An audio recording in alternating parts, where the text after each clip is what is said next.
morning. Honorable Chair, I rise to report that the quorum does exist for the Standing Committee on Public Enterprises to commence business. Thank you, Clerk. It has been reported that the quorum does exist for the Standing Committee on Public Enterprises to commence business. Those in favor, please say aye. Aye. Those not in favor, please say no. The ayes have it. Can someone give a motion for us to adopt the agenda? In a recommendation.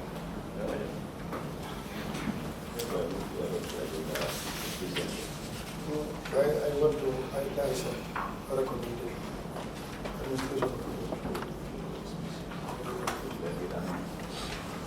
Any second? Second.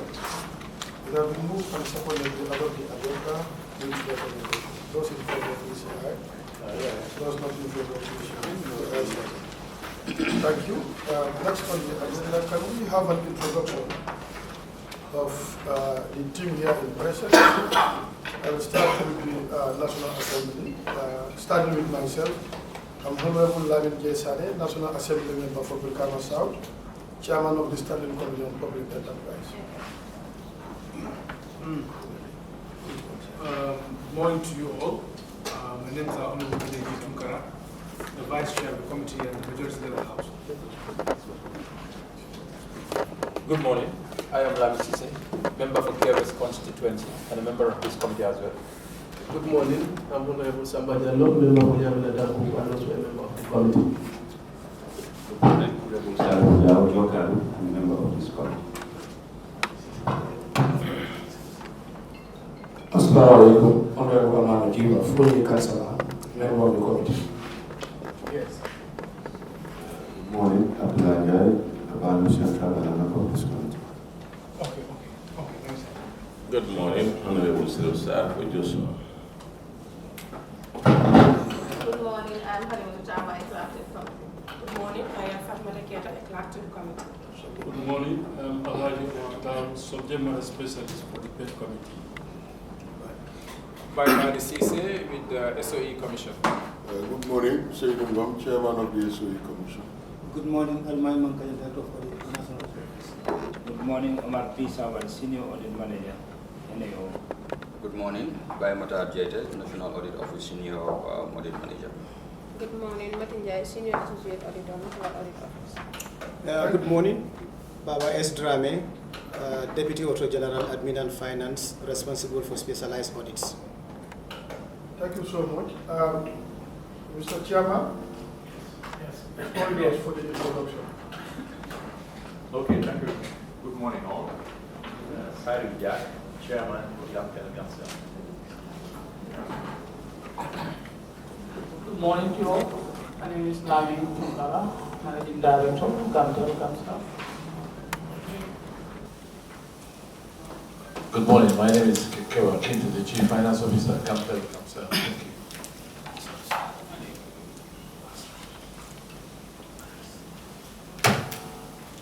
Good morning, I'm Abdullah Abbas, Deputy Managing Director of GAMTEL.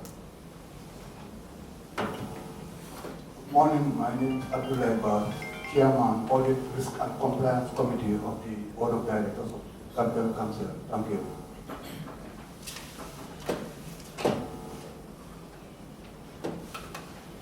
Good morning, my name is Usman Jai.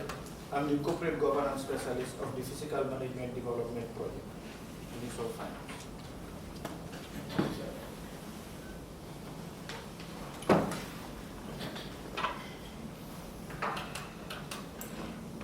Good morning, my name is Baukar Jalo, Active Director, Internal Audit, Capital Council. Good morning, my name is Ibrahim Jame, I'm the Director of Core Network. Good morning, my name is Mohamed Jame, Director of Human Resources.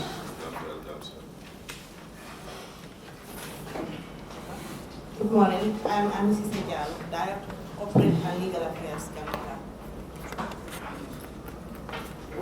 Good morning, I am Mumbojan, Senior Finance Manager, GAMTEL.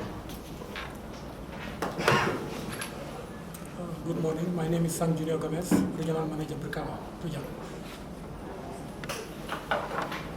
Chairman, thank you for the wonderful introduction. Next on the agenda is the administration of court. Like anybody who is going to take part in the discussion will take this oath. Then I will ask the committee clerk to come over. Like you can do it in a good format. You are used to this. This has been a practice of the National Assembly when we are doing public hearing. We tend to be very much serious in taking oaths with it. So it should not be a strange thing or a new thing for you.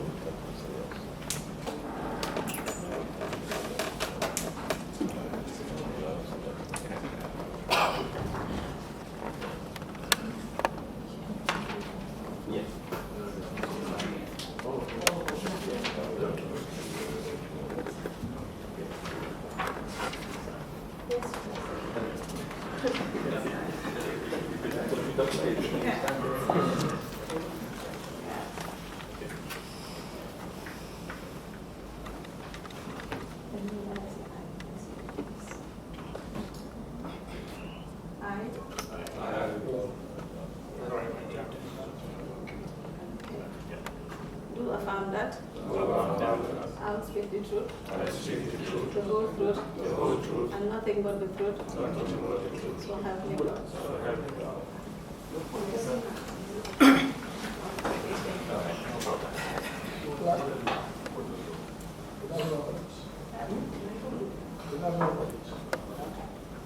National Audit.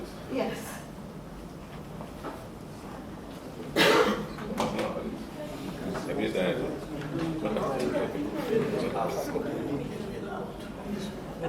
Come this way.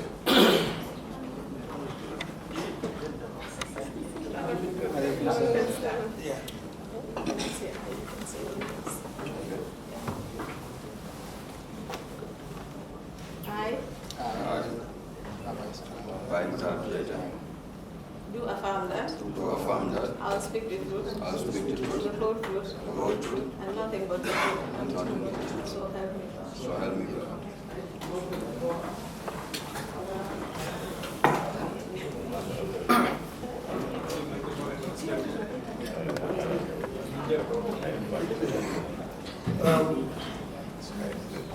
Mr. Chairman and the senior management of GAMTEL,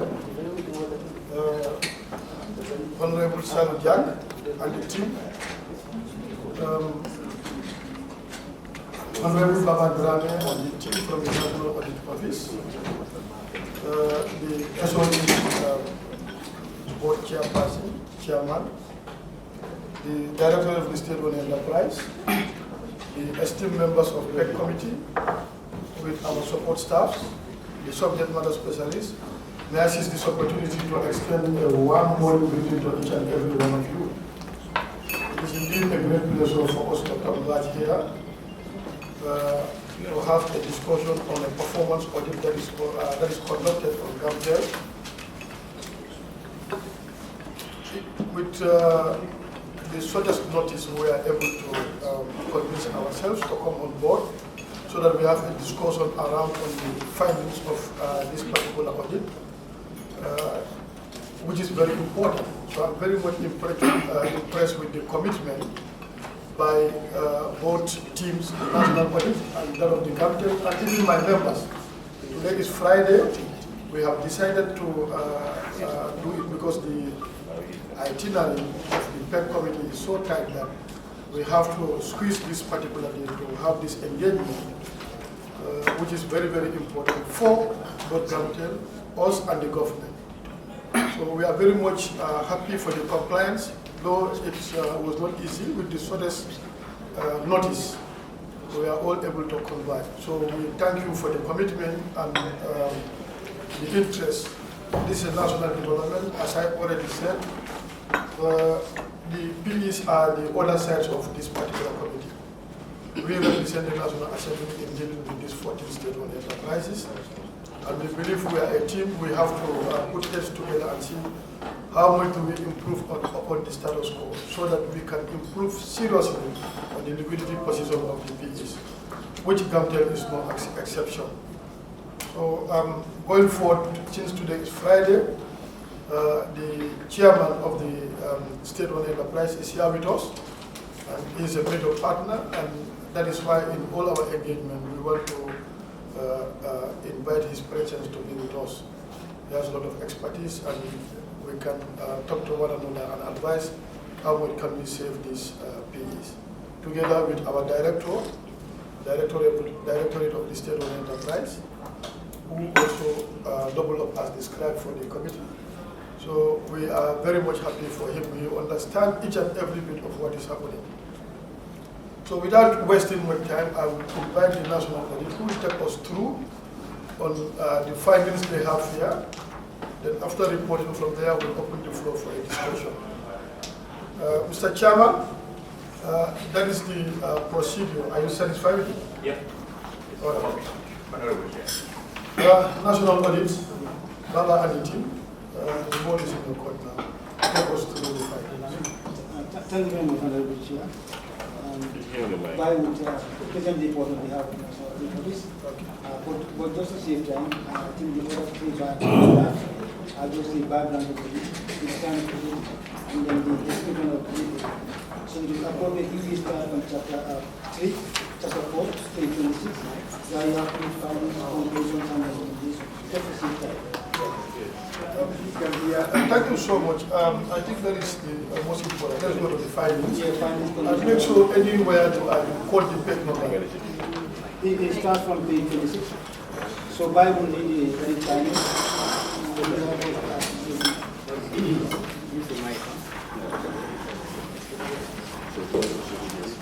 Are we all at page 26?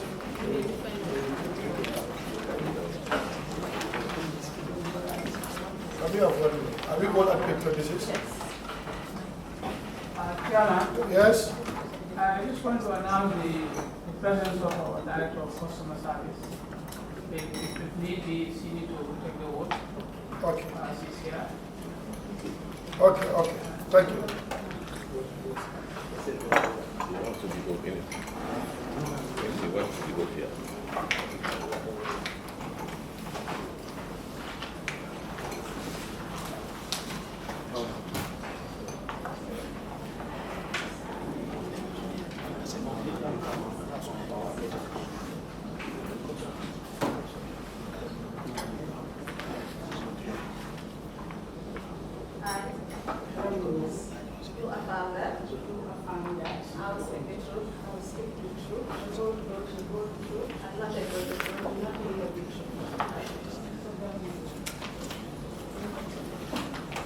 Thank you. You may start. Okay. Good morning, Honorable Chair, National Assembly members, the staff from GAMTEL, colleagues from National Audit Office, as well as other institutions represented here.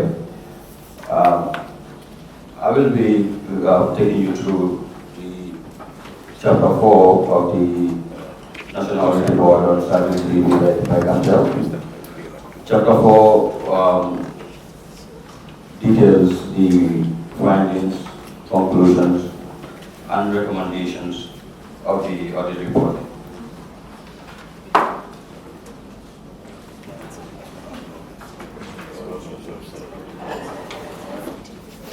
So,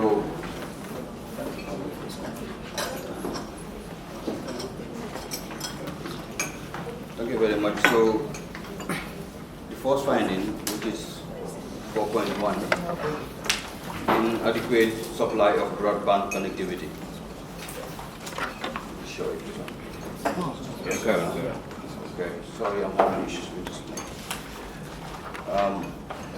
So, through documentary reviews and interviews conducted, the team noted that GAMTEL is not able to adequately supply customers with broadband connectivity as required. The demand for this service far outnumbered the supply from GAMTEL. In order to address these capacity challenges, GAMTEL in collaboration.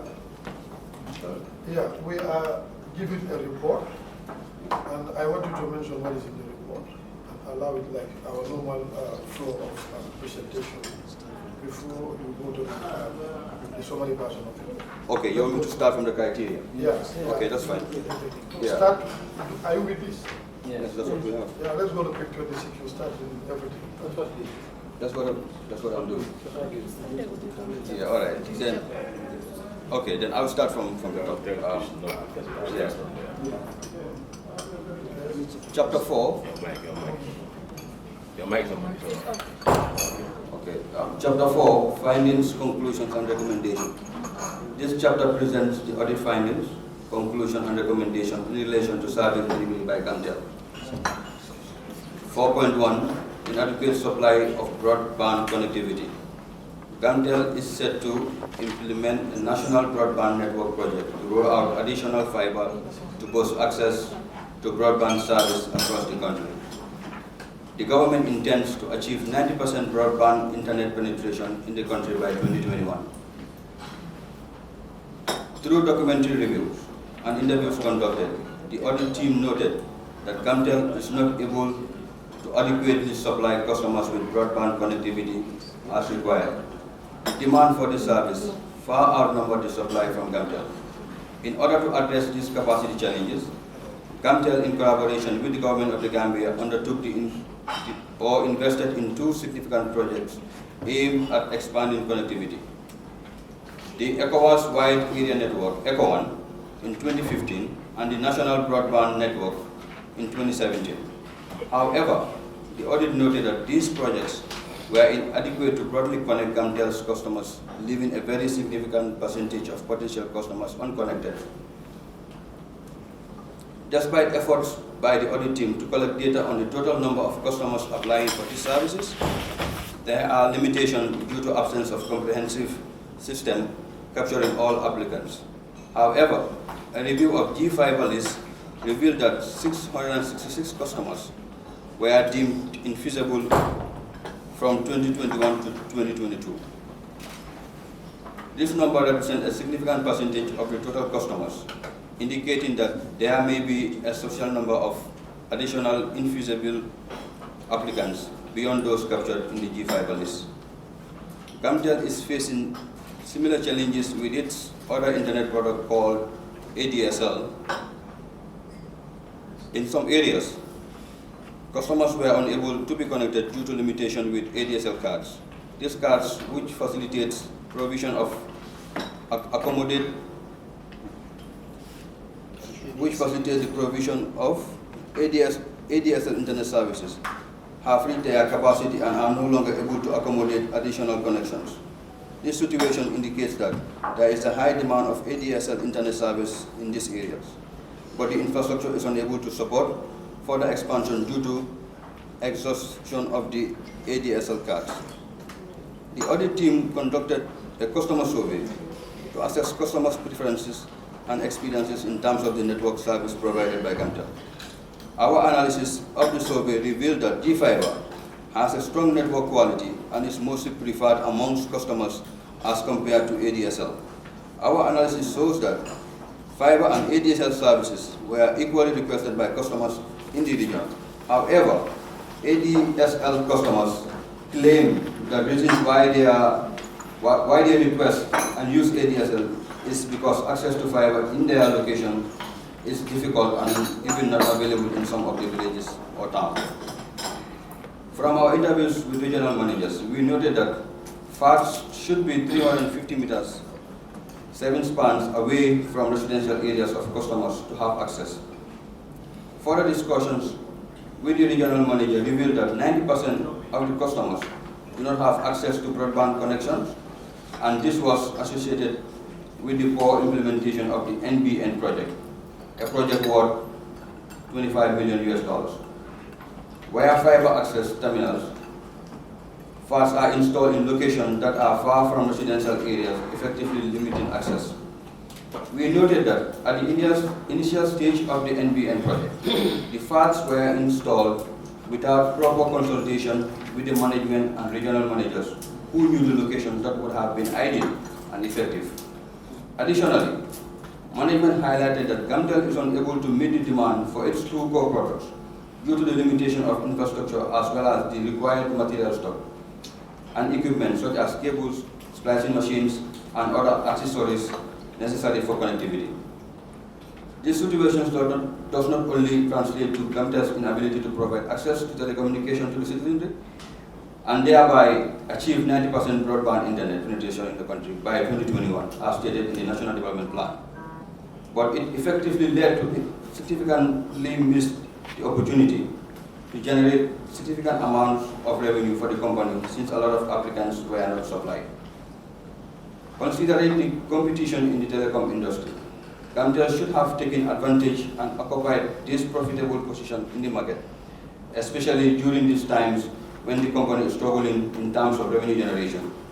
In addition, the poor implementation of the NBN projects does not only limit access to connectivity, but it causes huge potential loss to the company, as GAMTEL will use significant amounts of cable and poles in connecting customers from the FARs to their residents or businesses due to remoteness of the FARs. Conclusion. GAMTEL has not kept pace with the increasing demand for fiber network service access various regions, which hindered its revenue potential primarily due to infrastructure and connectivity accessory limitation. Recommendation. GAMTEL should establish strategies to expand its network coverage or access in areas under its mandate to meet the increasing demand. It is worth noting that GAMTEL's only significant revenue stream is the internet package it provides. Hence, there is an urgent need to expand and fill its role by responding to demand adequately.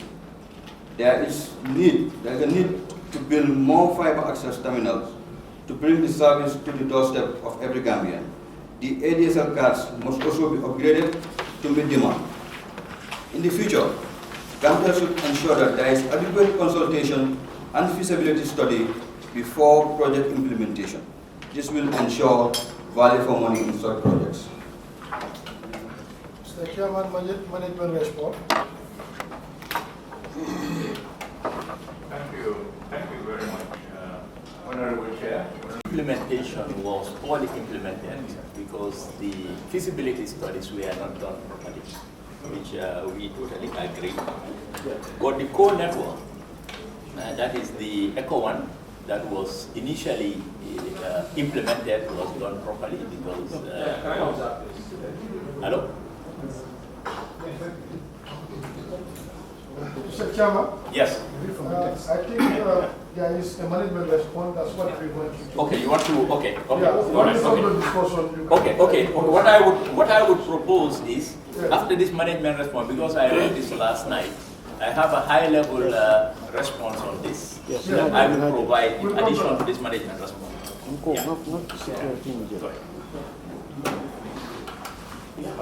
Chairman, thank you very much. I would like Babka, the director of internal audit, to go through the management data. And like the chair said, he will kind of give you an overview on what our thoughts are on this data.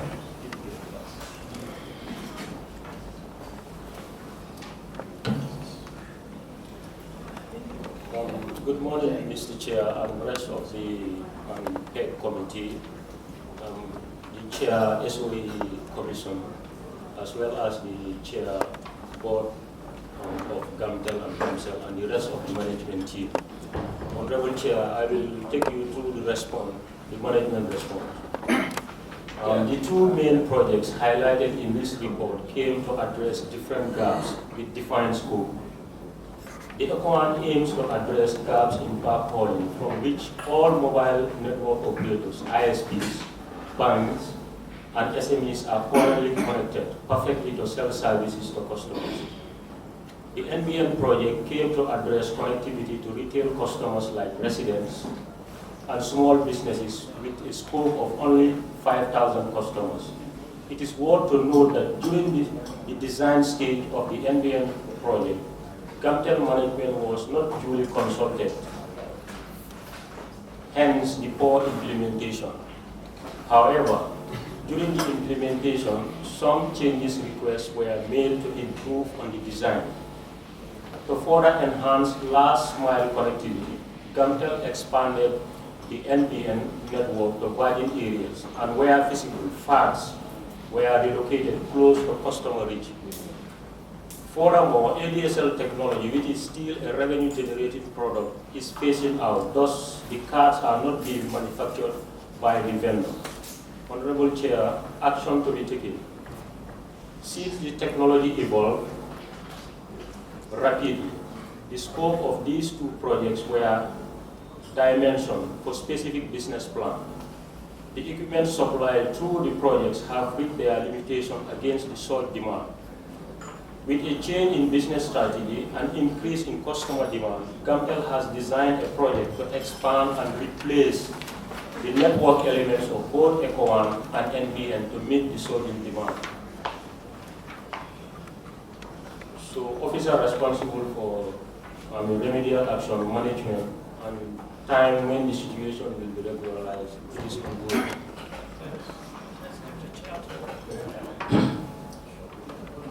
4.2, delays in responding to customer service interruption or fault.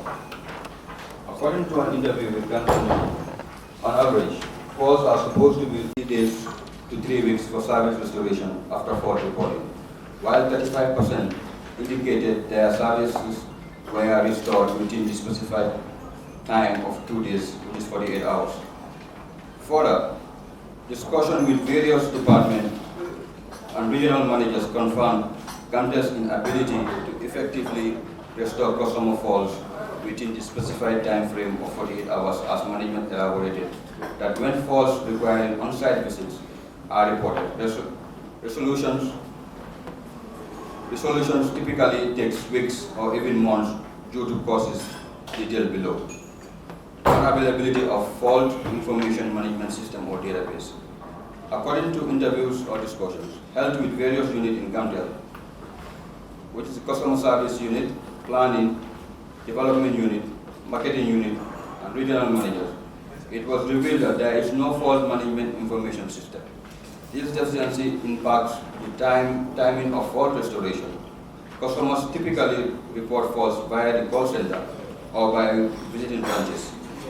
These reports are communicated to relevant departments through a WhatsApp group established by customer service unit for efficient communication. However, these complaints are not logged or recorded for easy tracking. According to the department and regional managers, the lack of records on reported customer fault complaints hinders quantification. Consequently, the audit team faces limitation in analyzing received and resolved faults from 2019 to 2022 across all regions. Additionally, we could not determine fault restoration waiting times for the same reason. Table 5 here shows data on number of faults received restored pending in the region. For North Bank region, Barat, Kerewan, and Parafenye, there was no data available, no system in place to capture this. For Central River region, Bansang and Janjamburi, not available, no system in place to capture this. For CRR South, with Kamaba, ADSL and fiber, no record of this is kept. URR Pase, there is no data for this. RRR Jara Soma, there is no data for this. And West Coast region, not provided. Bikam and Gunji, not provided, no data on this. The source is from the analysis from the regional track. It was discovered that fault restoration processes rely on verbal communication, lacking system for tracking restoration status and duration.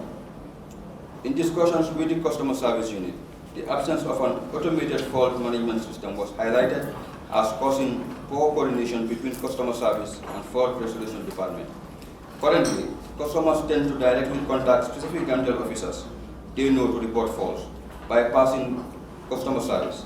This leads to technician specific instruction without customer service awareness, hindering fault logging and tracking.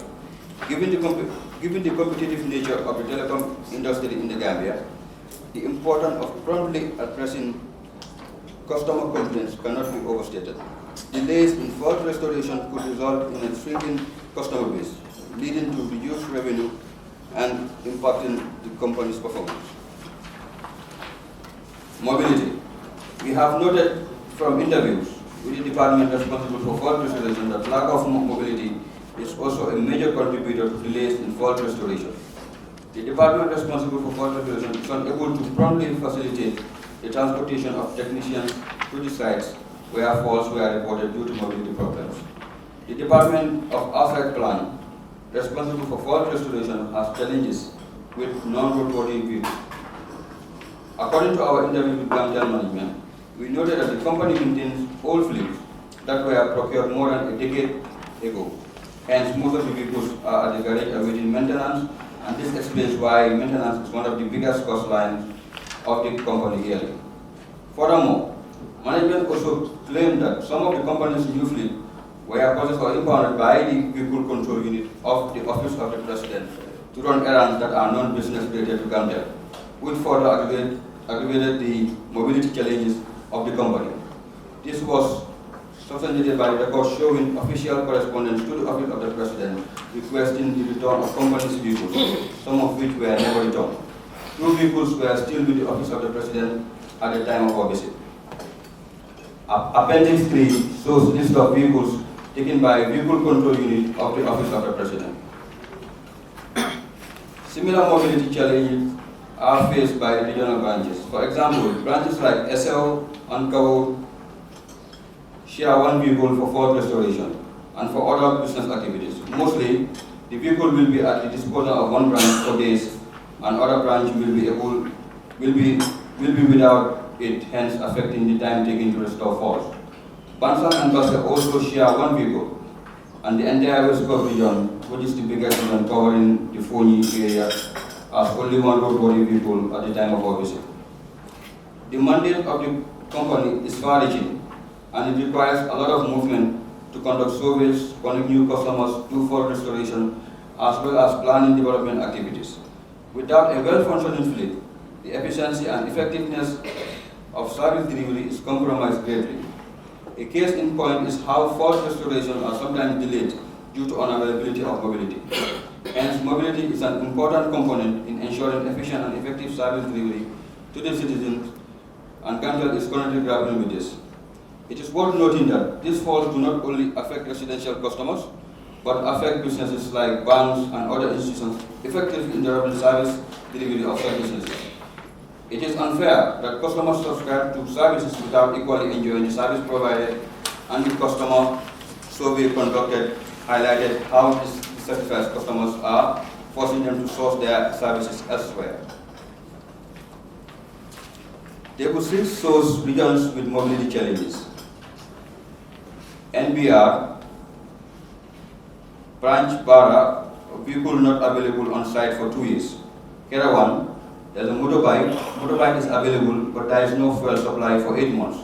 Farafenye, the region has only 2 vehicles, one which is faulty, and the one is used in use covers from SL to Kaur. CRR not. Bansan Janjamburi, they share a single vehicle with Basse. Janjamburi no information. CRR South, with Kamapa, mobility not roadworthy. URR Basse, mobility vehicle not roadworthy. LRR Jarasoma, only 1 vehicle. West Coast region, Birkama and Gunjur. For Birkama mobility, only 1 roadworthy vehicle. Gunjur mobility vehicle is too old. The source is from the data analysis from the regional trade. Conclusion. GAMTEL does not maintain a standard fault restoration system, and hence is unable to efficiently and effectively manage faults reported by customers. This has resulted in customers leaving the company to join other service providers in the telecom industry, affecting not only the revenue generation of the company, but also diminishing the goodwill of GAMTEL. Recommendation. 1. GAMTEL should maintain an automated fault management system for effective coordination between the customer service unit and department responsible for fault restoration, and keep track of number of faults reported by customers and the restoration time. Number 2, in addition, The management of GAMTEL should ensure that departments and regional managers have access to mobility in all regions for effective service delivery to the customers. The Ministry of Communication and Digital Economy, MOCDI, the line Ministry of GAMTEL should engage the Office of the President with immediate effect to ensure that the fleet impounded from GAMTEL is immediately returned. It should be made clear to the Vehicle Control Unit of the Office of the President, OB, that GAMTEL competes with other operators in the telecom industry, and such actions have added to mobility challenges faced by GAMTEL. Management response.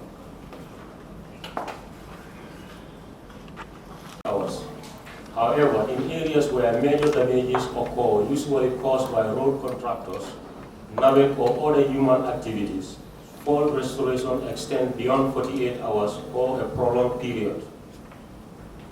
This is due to the connectivity complexity of the damages, such as long distance of underground cable totally mutilated, which will require civil works and or consultant in cases of fiber cuts by road contractors to show where the infrastructure is to be relocated based on the new design. There is a fault information management system, Sierra Leone, which was down due to the technical issues during the time of the audit. Honorable Chair, action to be taken. The fault management system, Sierra Leone, has been restored. Notwithstanding, to further enhance fault reporting management system, management has initiated the need to revive the 1311 toll-free, in which a pilot has been deployed in one of the major exchanges, the Serakuda Exchange. Officer responsible for remedial action management. Date when the situation will be regularized. Fault information management system, Sierra Leone, has been resolved.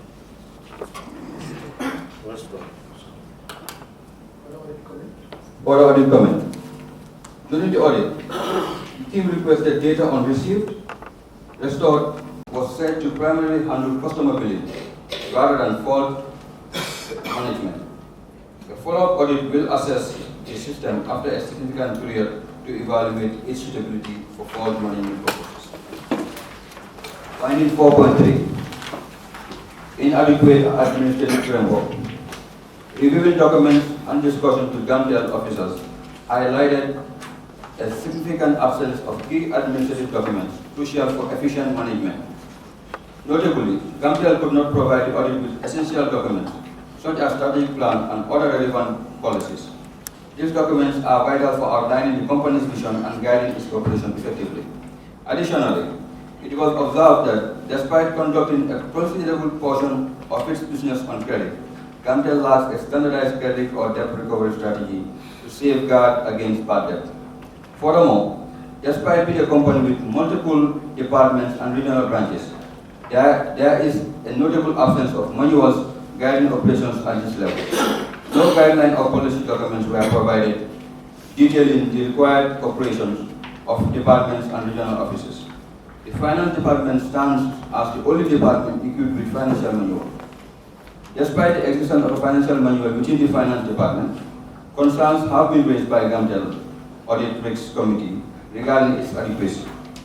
Board papers revealed that the manual developed in the 1980s was only updated in 2013 to incorporate some new revenue streams and services. However, this version was phased out in 2017.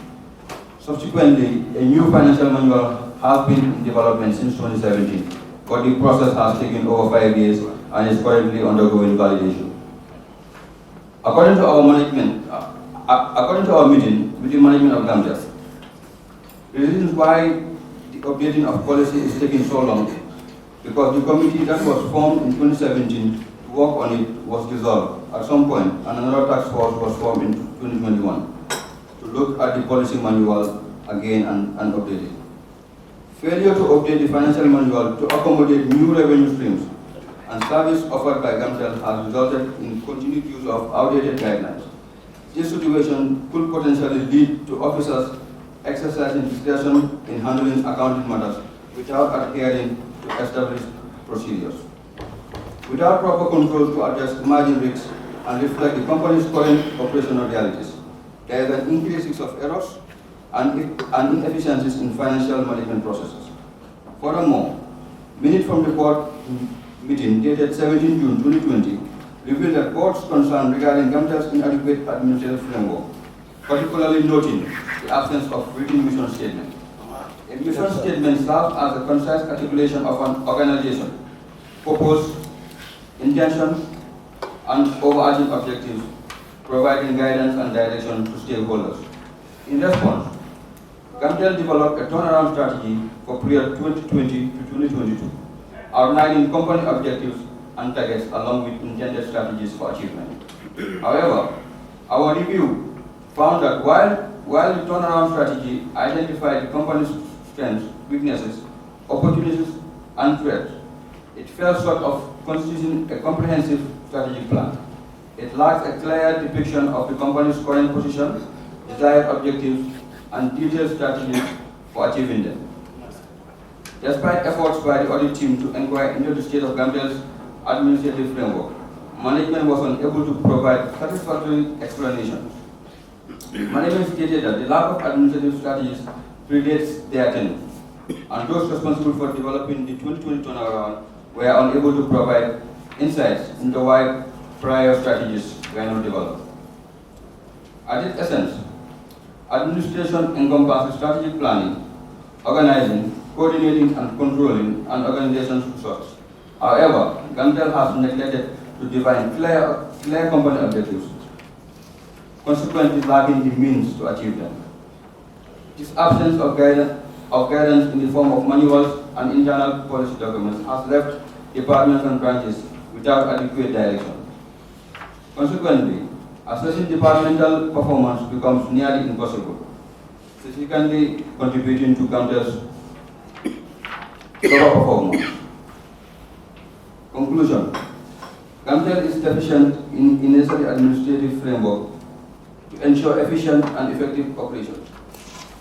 The company has neglected to establish fundamental administrative policies essential for guiding it towards achieving its objective, lacking a standardized roadmap for success.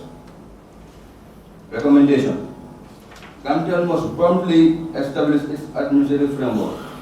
Initially, a comprehensive strategic plan spanning at least 5 years should be formulated, outlining the company's approach to fulfilling its mandate. Additionally, each department should be furnished with internal policies and manuals to guide operations and facilitate monitoring and performance evaluation, thus enhancing service delivery. It's crucial to emphasize that the Ministry of Communication, Digital Economy, and Ministry of State-Owned Enterprise (SOE) should actively engage in this reform process as key stakeholders responsible for overseeing GAMTEL. Their involvement is essential for ensuring effective implementation and alignment with organizational goals.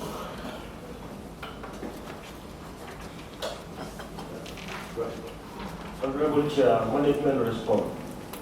The management recognizes the importance of administrative documents in providing a structured framework for managing operations and facilitating effective governance within the company. These documents play a vital role in decision-making, communication, ensuring compliance, transactional documentation, and risk management. All the basic administrative documents required for the company's operations are available, and the branches are not separate from the company. Therefore, they are governed by the company's policy, manuals, and regulations. The company has several policies and manuals such as the scheme of service, staff service rule, financial manual, etc. to ensure effectiveness, compliance, accountability, and a positive work environment. Furthermore, the company's Memorandum of Understanding clearly outlines its objective, and the management has developed a 3-year transformative strategy 2023-2026 to achieve sustainable success and growth. Action to be taken. We noted the observations that some of the policy documents requires update, notably the finance manual and credit policy, among others. However, some of these documents have since been reviewed and awaiting board approval. Officer responsible for remedial action, management. Date when the situation will be regularized is ongoing. For our comment, we acknowledge that GAMTEL has the turnaround strategy and ongoing update of the financial manual since 2027, albeit overdue. However, critical documents such as strategic plan, credit control policy, and debt recovery strategy were notably absent despite repeated requests from the audit team. Up until GAMTEL's response, the mentioned document had not been provided for review, suggesting uncertainty regarding their availability within the company. These documents are essential for effective management and oversight, highlighting a significant gap in the company's administrative framework. Finding 4.4, inadequate debt management infrastructure. According to our interview with the management of GAMTEL, the service provided to customers should be disconnected after $5,000 consumption limit. Review into areas owed to GAMTEL by MDAs and SOEs, along with discussion with GAMTEL management, unveiled that as of February 2023, GAMTEL held receivable accumulated from 2015 to 2020, totaling $152 million from various ministries, departments, and agencies. Additionally, there were outstanding amounts of $45 million from SOEs, summing up to $197 million from telecommunication service provided by GAMTEL, encompassing both voice and internet services. Similarly, during an interview with the customer service department, it was observed that various private individuals and businesses also owed significant amounts to GAMTEL. However, the audit team was unable to determine the total owed by these private and business customers due to GAMTEL's lack of data on this crucial aspect of the business. It was noted that the company does not have a credit threshold effectively indicating that customers, particularly public institutions, continue utilizing GAMTEL's services without paying for them. Moreover, at the time of the audit, GAMTEL had no statutory debt recovery strategy to ensure the debts were efficiently and effectively recovered. GAMTEL's response to increasing debt has been limited to disconnecting or terminating service for defaulting institutions. However, executive directors often overturn these measures, leading to the restoration of services for debtors. Unfortunately, due to the lack of available data, the audit could not determine the extent of service restoration resulting from executive directives. This lack of information has hindered GAMTEL from taking necessary action to recover this substantial amount owed to the company. The Credit Control Unit reported that management has established a task force consisting of staff from all departments within the company to recover existing debts. Additionally, management mentioned that some of these receivables from public institutions have carried over from the previous regime to current one. Management also noted that recovering debts from individuals and private businesses posed challenges, as some businesses are closed and were no longer operational, and individuals had changed contact information, making it difficult to trace them. However, this explanation does not address why the company lacks data on amounts owed by private businesses or individuals, effectively hindering debt recovery efforts. The review of the board paper or minute of the 10th ordinary meeting of GAMTEL's board audit and risk committee further confirmed the deficiencies in GAMTEL's receivable management system. The internal audit report revealed that clients of web hosting service were not invoiced or billed for 2020, resulting in an outstanding amount of $229,000. Consequently, the company failed to receive this payment, leading to an increase in the outstanding balance due to the company's failure to bill or invoice customers. The head of Information Technology Department for billing stated that GAMTEL has encountered difficulties in renewing the launching for the billing system due to resource constraints. If the company fails to pay for the launching, the billing program does not function effectively, leading to issues such as those mentioned. It is crucial to highlight that when services are provided and payments are not received, GAMTEL not only loses revenue, but also incurs additional costs by paying private operators for cross-network calls made from GAMTEL to these operators. This situation negatively impacts GAMTEL's revenue base, particularly in context of costly telecommunication industry. Moreover, the inability to recover revenue makes it challenging for the company to compete effectively in the market due to resource limitations, ultimately resulting in poor service delivery. Conclusion. GAMTEL's inefficiency in managing its receivable amount has placed the company under significant financial strain. Despite public institutions being allocated communication budgets annually, GAMTEL has failed to suspend or terminate services in the absence of payments. Furthermore, it has inadequately maintained data on debt owed by private businesses and individuals, resulting in substantial amounts turning into bad debts. Up until the time of this audit, government institutions continue to utilize GAMTEL service without payment. Recommendation. To address these challenges, GAMTEL, in collaboration with its line ministry and the Ministry of SOE, should prioritize the recovery of outstanding amounts owed by public institutions. The company should operate as a standard business entity, ensuring it receives payment for services rendered, rather than solely providing a public service without compensation. GAMTEL should transparently publish the amounts owed by all institutions and implement a robust strategy to recover these outstanding amounts. Additionally, management should identify and recover outstanding amounts owed by private residences, businesses, and individuals. Furthermore, GAMTEL, with guidance from its oversight institutions, should develop a credit control policy outlining credit thresholds and an effective debt recovery mechanism. This policy will help mitigate future financial risks and ensure timely payment for all customers. Honorable Chair, management response. Regarding the $5,000 in consumption threshold mentioned in the report, it is important to note that this facility was not available during the audit period under review. Secondly, it is no longer available as system for the past 10 years. It is also important to note that even with the absence of the threshold facility, 90% of GAMTEL customers are on telephone voice services, were migrated from postpaid services to prepaid services platform, which made this threshold service most redundant at the time. During the period of audit, the billing system was down and we were unable to provide the areas for businesses and individual customers.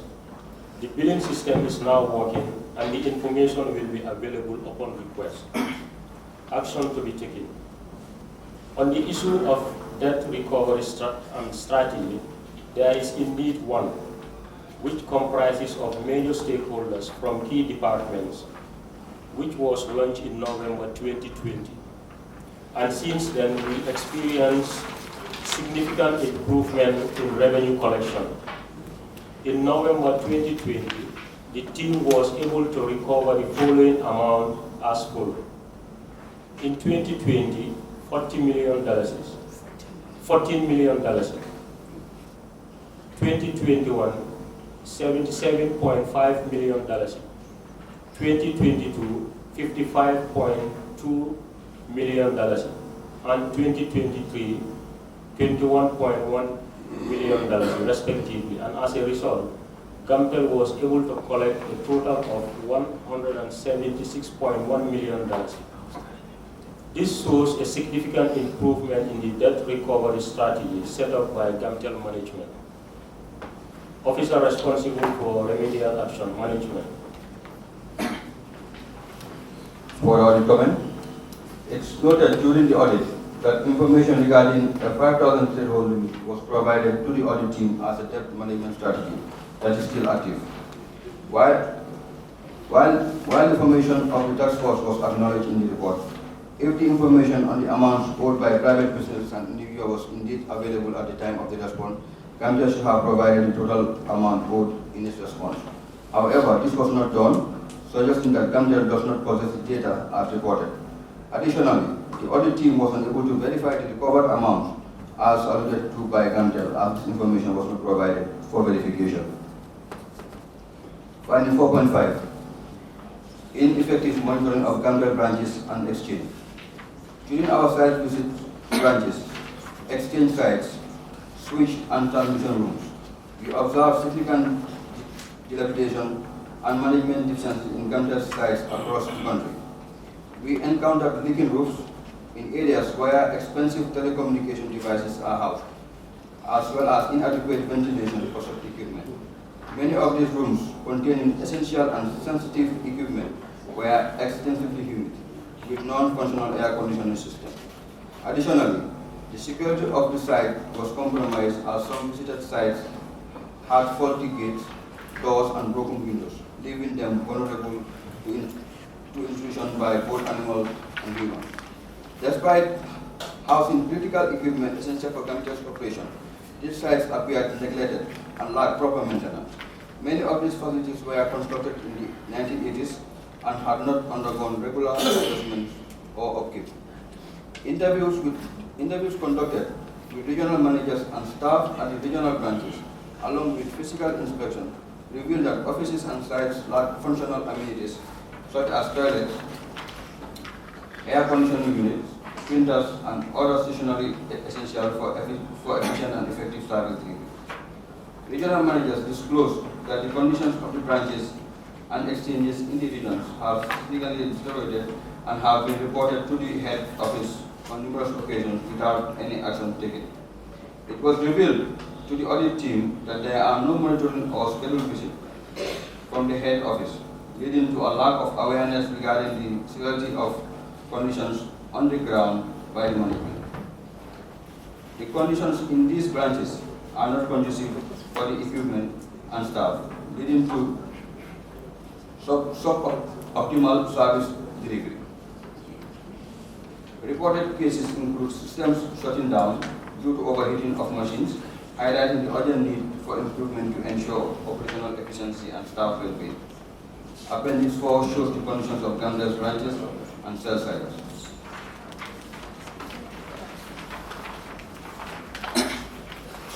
There's a picture attached. Picture shows conditions of GAMTEL's cell site. Picture 2 shows sites with AC problems. Source is picture taken from general thread.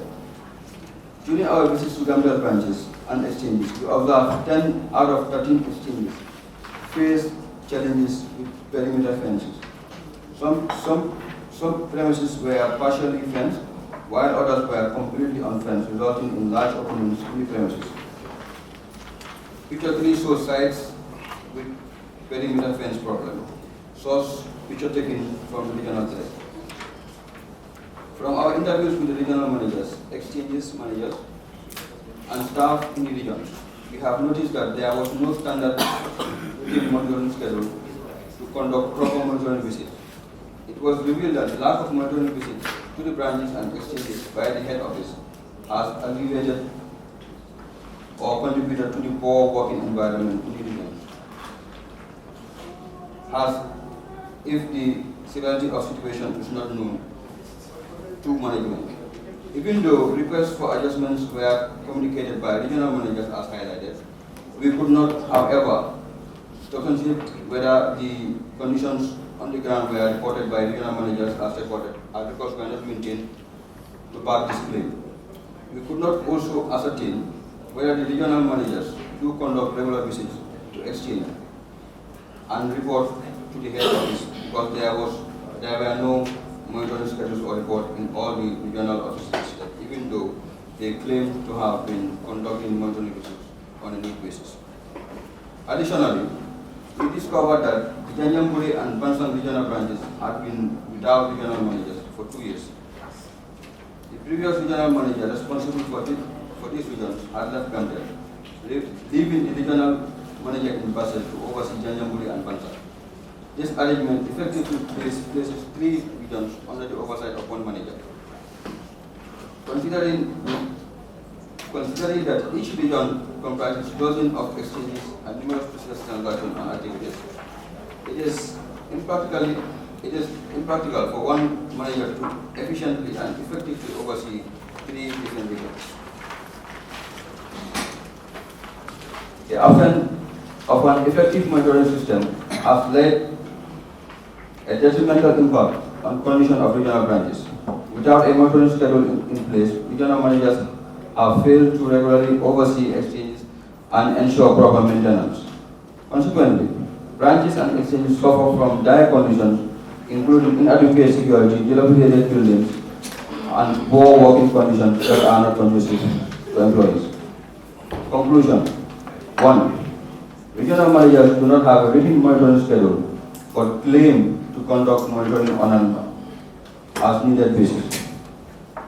Consequently, some villages and towns remain unmonitored for years, especially those without a specific regional manager assigned to those regions.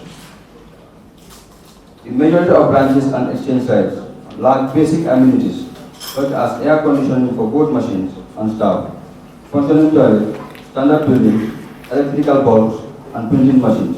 Additionally, 76% of the visited sites face challenges with perimeter fences, with even those that are fenced being incompleted. Recommendation 1.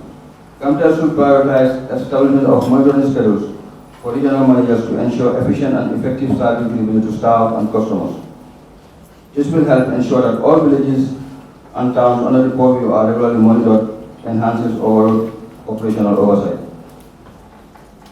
Number 2. Respective regional managers should collaborate with GAMTEL management to address the lack of basic amenities in branches within their region. They should only prioritize completing perimeter fence to ensure security in working environment and prevent animal intrusion and unauthorized entry.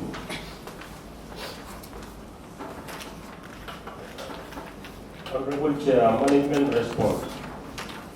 Regional stations and exchanges in provinces are monitored by regional managers and report to the required department for intervention. Routine maintenance work is done only by the team in the region. We have noted and acknowledged the dilapidated state of some of the stations, including basic amenities such as toilets, etc. However, we have been facing budgetary constraints to implement our planned maintenance work. Action to be taken. Ongoing. Officer responsible for remedial action management.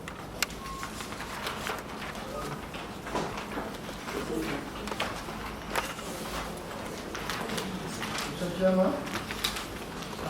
Yeah. Thank you so much. This has brought us to the conclusion of the findings that are contained in the report. So now, without wasting most of our time, I'll open the floor for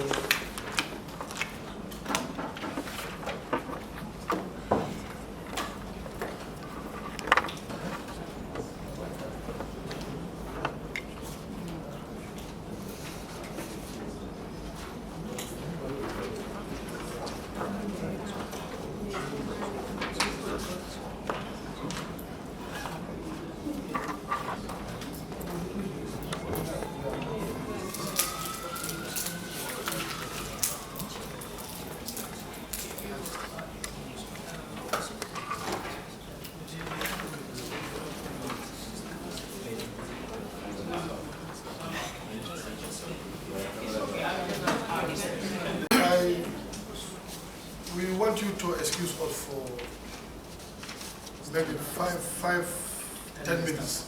Stand down. So from there we'll have a discussion and invite you.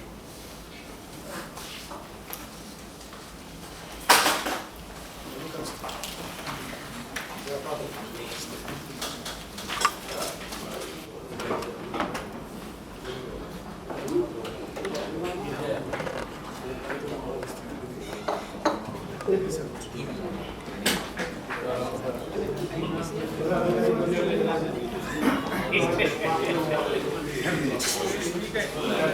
You know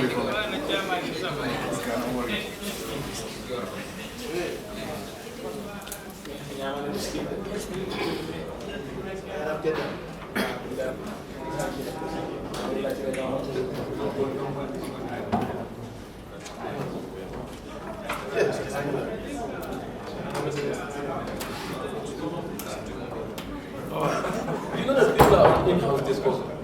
If you have chairman telling you, you should know that.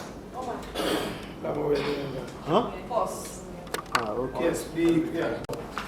So, I want to start with Honorable Jokalu Salif Jao.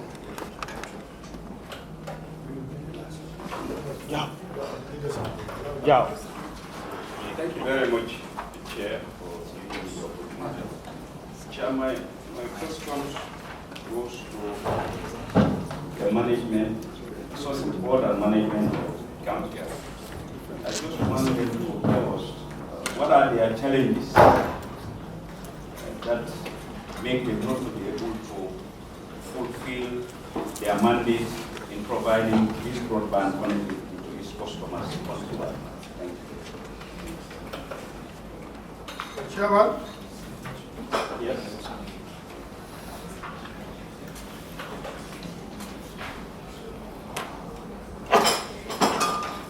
Okay, thank you very much, Honorable Member.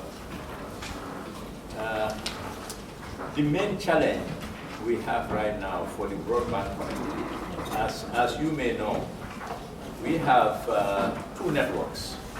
The one that they mentioned called ECO1, that is the ECOWAS Wide Area Network, and the NBN, that is the National Broadband Network. The ECO1, that was the first network to provide broadband connectivity. When it was implemented in 2016, 2017, there was no issue at all. But this was more on the core network for the whole country. That is where now you have most of these mobile operators backhauling to that. So GAMTEL is supporting most of this and these ISPs through that ECO1. The ECO1, I did the study for the 15 African countries through ECOWAS. I was the task team leader for the 15 African. I know it very well. So it was implemented in Gambia, Sierra Leone, and some other countries. So and the studies were done well, properly. So the other one that was, and it was a grant from the Islamic Development Bank, which I know very well. So the other one that I mentioned is the National Broadband Network, which was implemented after the ECO1 to complement the ECO1, to provide both the core network and the last mile connectivity for the residential and the businesses. I think that is where we have the problem, because the quality of entry there was not properly done, the proper implementation. That is a big challenge we have. So right now, connecting users to generate revenue is a big problem with this national broadband. So that is what they mentioned here. The auditors, I think they highlighted it, what they call the FAT, that is the fiber access terminals. You know, where it's really far. That's why it was not, the studies properly, in a nutshell, was not properly done. So when we got this loan from the Chinese, so and that's a big challenge. And the way forward, in summary, we have a solution for this. When we took over as a board, we approved for the management to go ahead and launch a project to rectify this thing, to rectify this problem, for to invite private participation. And now things are ongoing. So very soon, I think we will have a private sector participation on this, where we will partner with that private sector, that company also. Then at least we will be able to really work on this to fix this. Because if you don't fix this problem, we will not be able to get more customers for fiber. And fiber is the way, to go. Now everything is data, and we need fiber. So once we fix this problem, the revenue will shoot up. That one is for sure. We will have more customers connected, and this is the way. But I will leave some of the details. We have the director of core network here, Ibrahim is here, and the MD2 is here. He can complement. I'm just talking at the higher level, so that you know that at least the board, since we took over, we identified this thing. We approved the budget for a project to move on, so that at least we can just, now they are in the procurement stage for this project, so that at least we can try to resolve this issue as quickly as possible. This is a major problem for the country. The other thing I just have to add for you, for the members, honorable members, to be aware, and the SOE Commission, the ECO1, that is the core network for this country, is connecting all the mobile operators. And what GAMTEL is getting from that is not much, which the auditors, they didn't bring out. I think you should get data on that, because GAMTEL should get money on that, because GAMTEL is doing all the backhauling. What we call the underlying infrastructure is GAMTEL, and all the operators are coming in there to go international connectivity, to do a lot of things. But GAMTEL is supporting that. But the tariff, that is nothing. You see, GAMTEL is not getting much on that. So that one too should generate revenue. That is the tariff. So I think all that thing has to be revisited, which I am surprised that the auditors didn't bring out. I don't know whether they discussed with the MD and the team. I think they should have discussed with the team, and they will tell them about the tariff between the mobile network operator, the internet service providers, how much are they paying, so that at least we know, because you are providing a big support. You are doing a lot for that, but that is not happening. And these are the things we are trying to look at, to scout for more revenue, so that at least the company can move forward. So I think this is what in a nutshell, this is what I wanted to say on the first one, inadequate supply of broadband connectivity. Those are the two networks, just to repeat, ECO1 and NBN, to provide broadband connectivity. And once we do that, we are pushing for 90% connectivity in this country. You see, once we have this fixed, we have a partner, a private sector partner come in, then we will be able to do the last mile properly, have more customers connected to the fiber. Thank you. Thank you very much, Chairman. Chairman San and the team, members of this esteemed. Before we proceed, let's allow a supplementary question. No, I think it is not using question. It is not using question. I was just going to, pick up from his point. Yeah. Okay, go ahead. Thank you very much, SOE Chairman. Thank you very much. I am going to pivot on what the Chairman had just shared with you. And if you look at the ECO1 as he has stated, I think it's important for us to take note of GAMTEL's support for these private sector partners, connecting them to the backbone. So overall, for me, when I look at this whole thing, even whereas you were,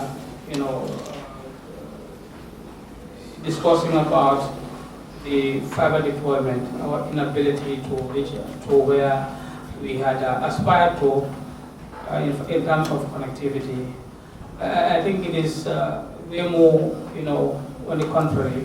For me, I think GAMTEL and the other partners are doing well in connectivity, because if you want to only look at the number of connectivity done by GAMTEL alone, you will not have a fair assessment of this broadband connectivity across. All of these private sector businesses, they are sitting on this backbone that is supplied by GAMTEL. Now, regarding this new project that he spoke about, what we are doing is to see how do we connect those private sector participants, partners, with more capacity as well as individuals. I'll give an example of what we are doing for the next 5 years, or possibly the next 3 years. We're looking at how we can be able to connect 4 OLTs across the greater Banjul area only, and that will give us about 68,000 customers. Every OLT has about 17,000 customers. So 4 of them, we have about 68,000. That's just for the greater Banjul area.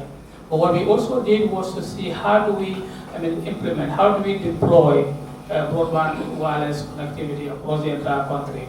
I mean, for now, what we are looking at is, once the project is approved and the implementation starts, for the first 3 months, you're looking at about 5,000 to 10,000 customers.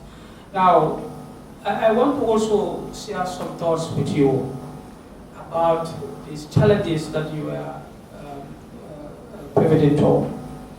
2020, when the COVID came, the country was not prepared for internet working. As you can see, even at the time, our capacity at the age was only 7.5 gig. But right now we are at 30 plus gig that we are providing for our customer base. There was an unprecedented, change in the way people do their internet working. Not many were on the internet, but when COVID came in, the dynamics had changed. That took us by surprise, but as the years go by, we try to make sure that we connect more and more customers. But that was something that one would have to factor in to say what happened. Now, nobody was going aggressively for this fiber, but after the 2020, 2021, if you look at the numbers that these guys would have shown you, you will see that there was a significant change in the way and manner we are connecting customers. Now, with the fiber deployment, it costs lots to make sure you buy these fiber materials. It's a lot of money. The civil work aspect of it also it requires a lot of funds. And at the time, we don't have all of that. But still, we are able to go on, try to see what best we can do. I've said this before. The revenue that we make from these connections that we have, that's what we take and invest it more into the business. Now, customer service is here, connect work is here. We'll be able to give you a more detailed view of what we are doing right now in terms of customer connectivity. But we want to go across the entire country, northwest, east, south. East, west, north, south. We are trying to do that. And again, these challenges, we have developed a strategy which was mentioned here, the turnaround strategy. Because when we realized the COVID came in, the liberalization was done. What is the source of revenue that we can depend on? That's why we did the turnaround. So unfortunately, it didn't work. But as the chairman has said, now we have to reset the button.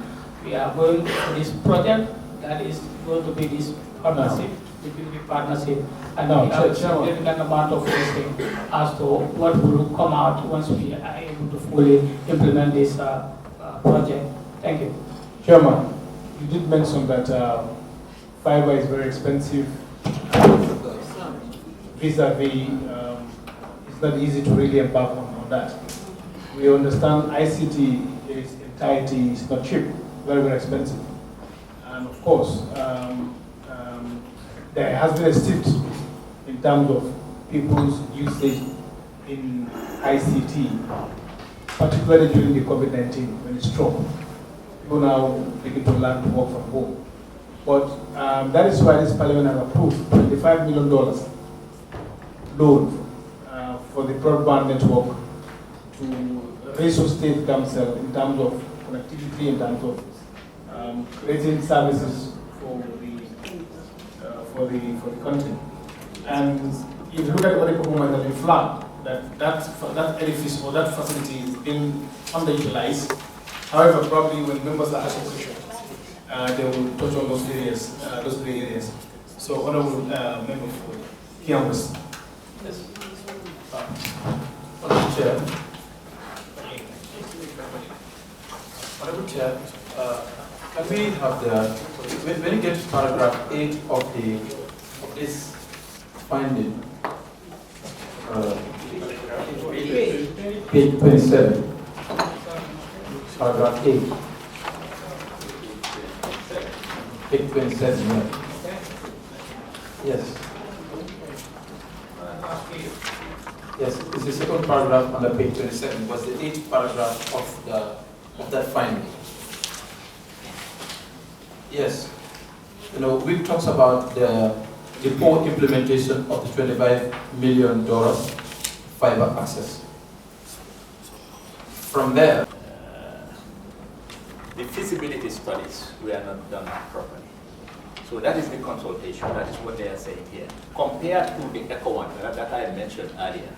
So normally this national broadband that the government spent is a loan of 25 million, was supposed to complement the core network, that is the ECHO one, to provide last mile connectivity for the homes and businesses, and also the core network to support, to complement it. So what happened is when they started this project, maybe it was, well, the MD inherited this, we inherited this. The people who were here, they didn't do a proper quality of entry, what we call studies. Normally that is what you do with MDBs. You do studies properly so that at least you will be able to implement.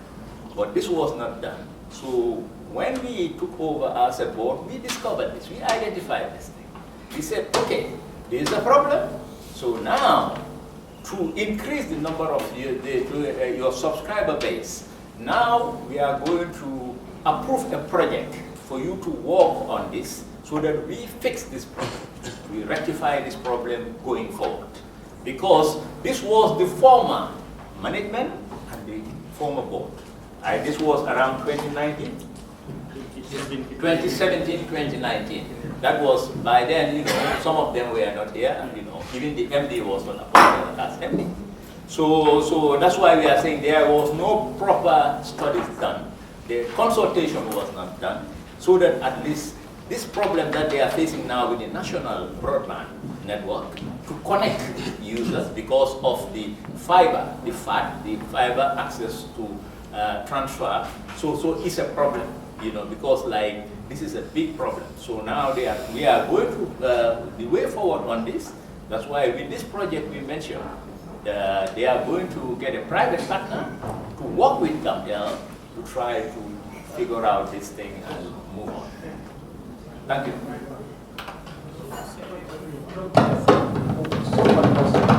Responsibility of continuity. People come and go, but office says. So this is a huge sum of money. And it was a loan. And at the end of the day, these debts, you know, government sometimes keep in to build, you know, the public enterprises of these loans. And this is increasing the government's debt burden on a daily basis. So this huge amount of money came in to implement something. Now that project was only implemented, and it could not address what it was meant for. And someone must be held accountable for that. Someone must be responsible for that. And that's what we need to establish. And to look at the detail of the implementation of that project. And I think the board chair, what he has explained, has not sufficiently tell us about what leads to the poor implementation of this. No, Honorable Member, I explained. I said no, the studies were not done properly. It's very clear. You see, that led to the poor implementation. Because if you don't do a proper study, you will have poor implementation. It's projects. It's how it works. It's how it works. Sorry for that.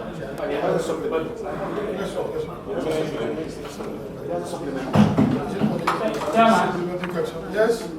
May I come in about the team? Because we want to make sure, whatever we say here is on record. We want to make sure we clarify issues so that the honorable member can have an understanding as to what we mean when we say poor implementation. And the team will come in, you know, add to the conversation. Now, the way we are trying to do right now is to correct what was done. To me, right now our approach is a bottom-up approach, where we sit around a table among ourselves as management to discuss how do we make sure we put something in place that will help an implementation that will cater to the needs of deploying this network connectivity for users. That's what we are doing. We start, we discuss, we say this is what we need, and we send it to the board chair to say, look at this, consider, and then he elevated it to the ministry and to the finance ministry. That's the approach we are doing. I mean, conversely, the previous approach in terms of this NBN was a top-down approach, where some people start together and say, this is what we want to do. I had the opportunity to speak with Ayo. Yeah, Yes. I think this is an important point that we need you, we need you to help us understand.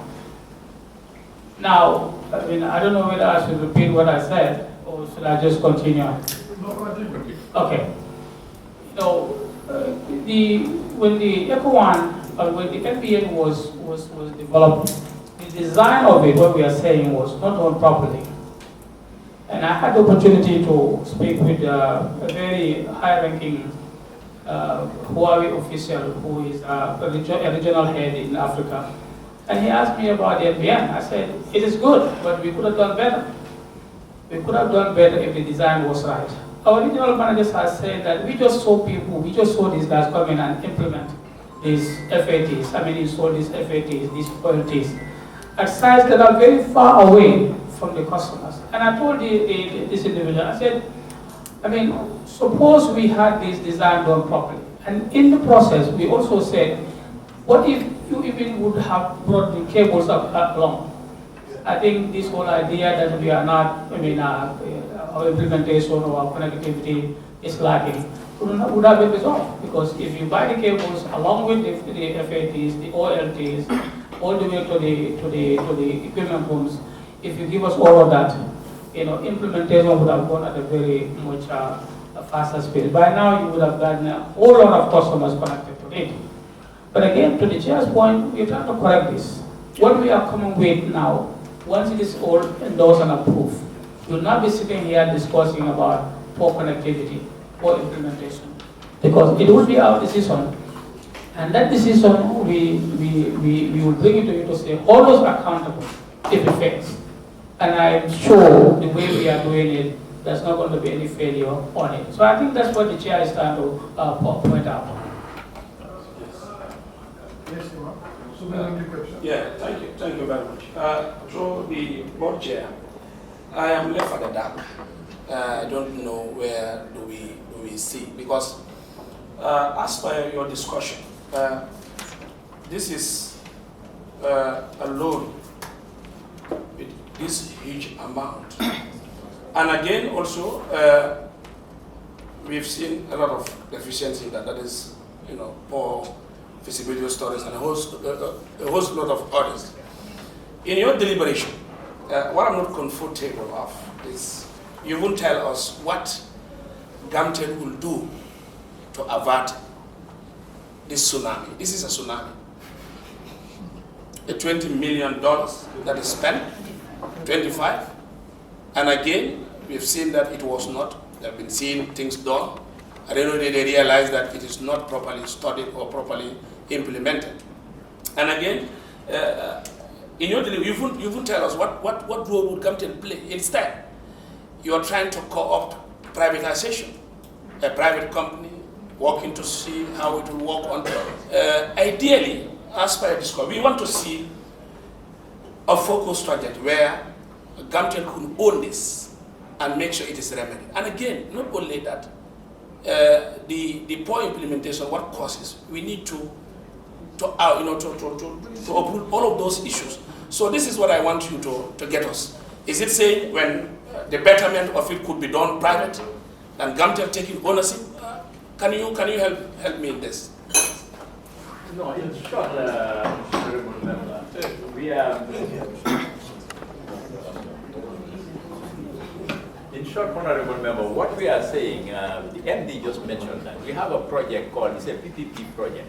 That is a public-private partnership. GAMTEL will have a big role to play because we have the infrastructure, we have the bandwidth, the connectivity necessary, that is our contribution, and the private sector is coming in with also financing. So that's why we are working on this PPP type of arrangement with a private entity to come in. But the GAMTEL has a big role to play on this, you see, so that it's not only private, but still GAMTEL has a big role to play. And the capacity is there to work, GAMTEL has a big role to play. Thank you.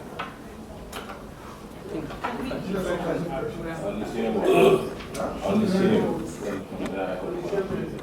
On the same 25. We want to add some.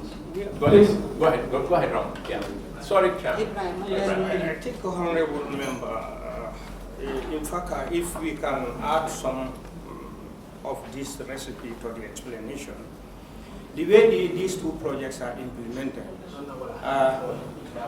almost as the chairman has rightly said, the NBN came just to address the gap in the ECO1. ECO1 is definitely implemented to address a problem, but as we go along the line, we realize some gap in the ECO1 too.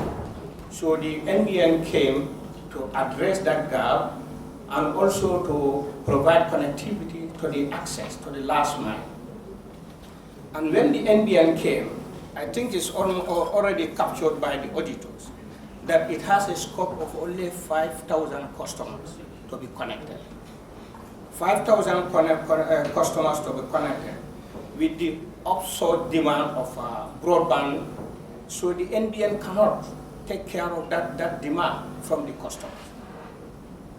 Because it's rightly planned, it's wrongly planned, and the deployment of the FAT, that is the access terminal, these are the points where we connect customers that are also far from customers. Because the planning was only following the highways, and not many people are living on the highways. They are off the highway. So in order to target those customers, to meet their demand, so we can be right to say that the project is poorly planned.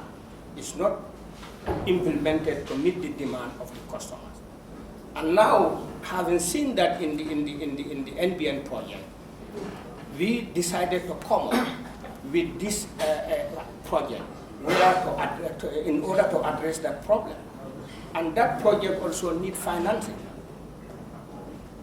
So now, with GAMTEL not able to do that financing, I think that's where the chairman is saying that we invite private sector participation who can put in that investment, because already the infrastructure is there, the cables are already laid on the highway.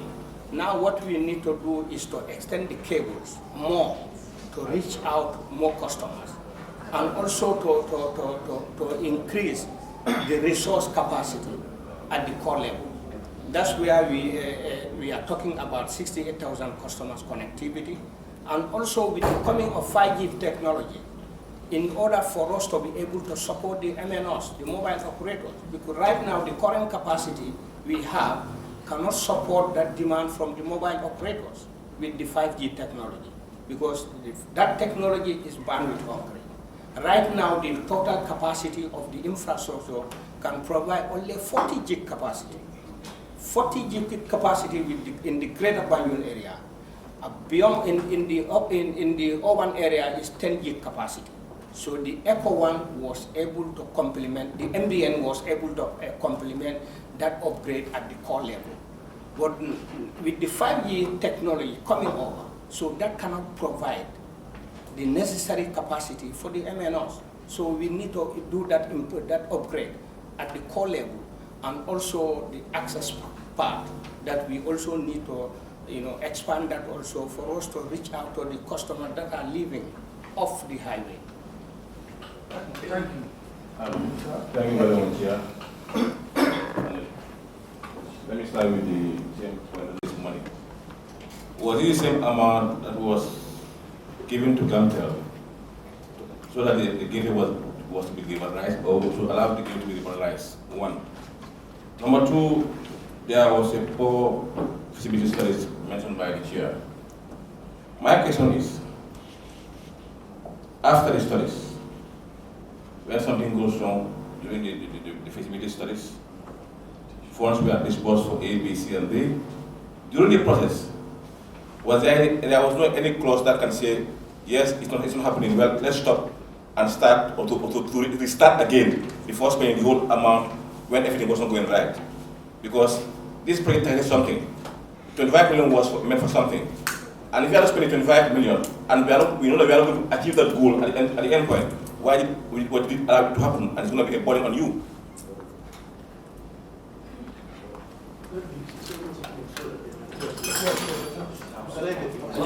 Honorable member, I think let me just clarify the last point. Honorable Chair, if you permit me, just to clarify. Go ahead. Give me the mic.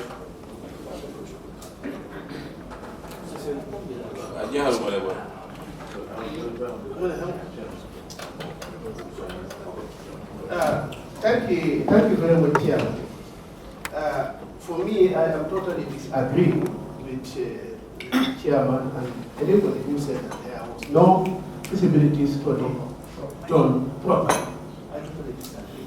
Because even the lender, the bank, that should give you this $25 million, there must be something very tangible before they can even agree giving you the money. So if you are telling me, you want to tell me that the bank will just only take mere papers and then the bank give you the money, that was not done. Any bank that is giving you the huge amount of money, they must check everything before they will agree with giving you the money.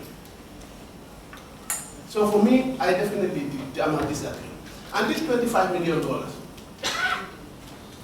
in fact, anytime I looked at it, I regretted my action. In fact, agreeing as a National Assembly member when I knew about this thing. Because this was the condition that was laid to Gambia government to liberalize. Before, it was one of the conditions that it is World Bank condition Gambia government before I give you the $25 million, you have to accept liberalizing the international gateway of GAMTEL. And is where GAMTEL started having problems. Is where GAMTEL started having problems. And the audit report actually have talked about it. When it was liberalized in 2019, resulting to $92 million drop of revenue. So meaning this $25 million was actually created to kill GAMTEL, and we are in that situation. My question is, how can the bank give you a $25 million without a proper feasibility study? Chairman? Yes, let me just... Yes, I also want to add something here. How was this consultancy awarded? Was it internally done, or it was outsourced to a foreigner?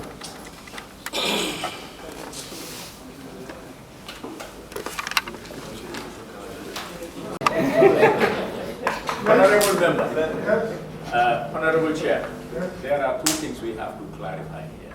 Okay. Especially on the feasibility study. Okay. I've worked for a bank before for over 28, 30 years. I know. Before they give you any type of, especially multilateral, there must be a feasibility study. What we are saying is implementation, honorable members. The implementation, that is the design, is completely different. That's the difference. You can do a feasibility study, but when you implement, you are on the ground. That was partly implemented. This is what we are saying. Just to clarify that. You see, for you. So there is another, there is another point that you raised I want to clarify. This 25 million is not, you are talking, I think there is a confusion here. We have the ACE, that is the submarine cable, international, that was 25 million by the World Bank. This one is the Chinese. This is the network. It's different. These are two different things, honorable member. So we have to clarify, we have to separate the two. You see, this one, we are talking about the network, the national broadband network, which complements the main core network. Just for you, for our understanding, so that all of us can be on the same page. Because the one you are talking about is the ACE. That was a condition. Please, I'm just clarifying that so that you know. So let me leave my other colleagues just to say something. Okay, go ahead. Go ahead, Kevin. I think, Mr. Chairman, thank you very much. I think you just answered the first part of it. Yeah. Actually, I think we shouldn't confuse the two. The 25 million for the NBN is on lending by the government of the Gambia. Yeah. And I also believe, even there was the time, the Minister of Finance was kind of a bit concerned with the rates and the pace of the disbursement at the time. This was not struck by GAMTEL. It was solely, the strike between the ASEAN Bank of China and the government of the Gambia. With the ACE, it's a different investment component. The ACE is equally 25 million investments with the condition of a PPP, whereby, in fact, it was all started by GAMTEL and the government of the Gambia, and we started investing up to 7.5 million. But at the pace of the payments, when Katim was the MD at the time, it was very slow, and then we were nearly kicked out from the investments as a consortium. But the government came to our aid, it's consulted by the World Bank. The World Bank also, approved it with a condition to be a PPP, meaning to allow the private sector participation. And the share structure is also available. It's about 49-51 structure between the government of the the private sector and GAMTEL and the government. So that's the structure of the ACE. There are two different investment components. If you don't mind, I can also explain to you the structure of the loan. We are still on the serving the grace period of the NBN of 25 million. It's not small money. In fact, when we capitalize this, we face a serious challenge because of the structure of the loan itself. And we even cash trap, we couldn't even pay because of the exorbitance of this, and the depreciation charges of 25 million, the balance is about $1.3 billion. So obviously the depreciation also is eating into the financial position of the company. So just to, I will come forward to explain one of the challenges, the major challenges as per the report in itself at in page 22. I was going to read this, but I will allow my able auditors to read this, then we will explain, because they are the author of this report. As part of the scope of the work, page 22 is a very clear statement of what put us into this position as the major challenges of the company. But I hope I've explained the distinction between the two, the 25 million of the ACE and the 25 million of the NBN. If that's clear. Thank you very much.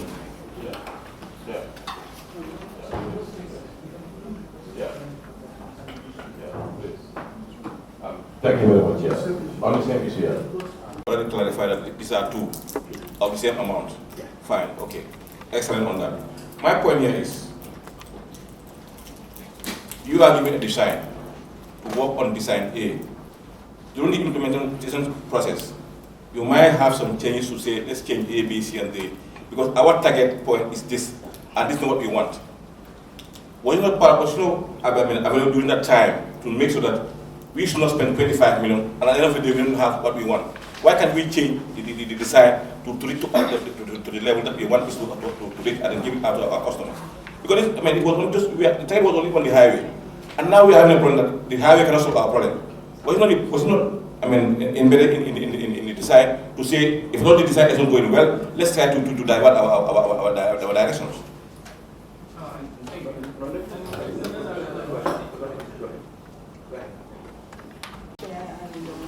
Members, I just want to add on to what our chair and our MD and the rest of the team, have said.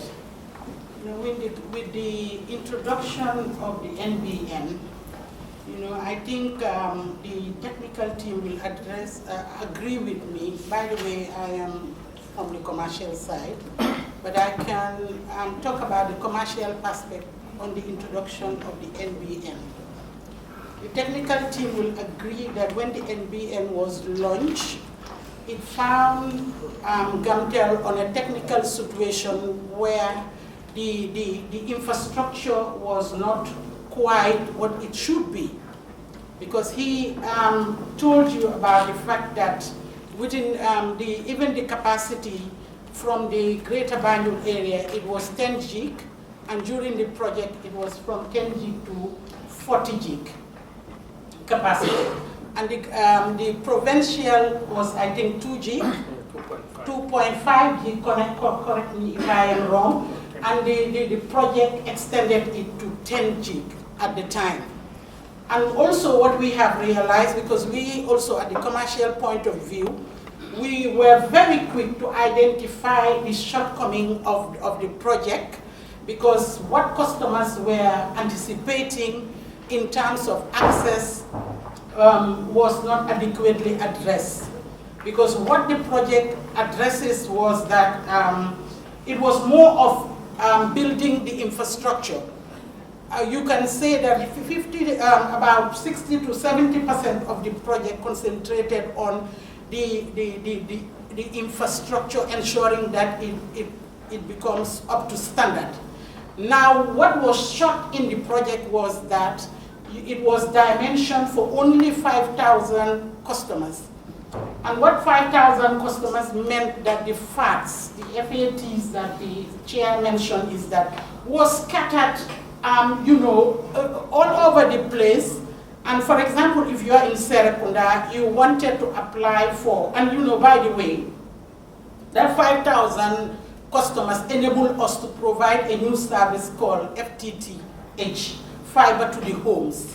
5,000 customers for to the homes, and that includes our ability to provide FTTV, fiber to the business, and fiber to the cabinet. That was what the project scope was as far as customers are concerned. When management understood that there is a gap in the FAT and there is a lot of waiting lists, meaning that is why you see unfeasibility requests, because where people want these services are not available because of the limited number of FATs that come along with the project.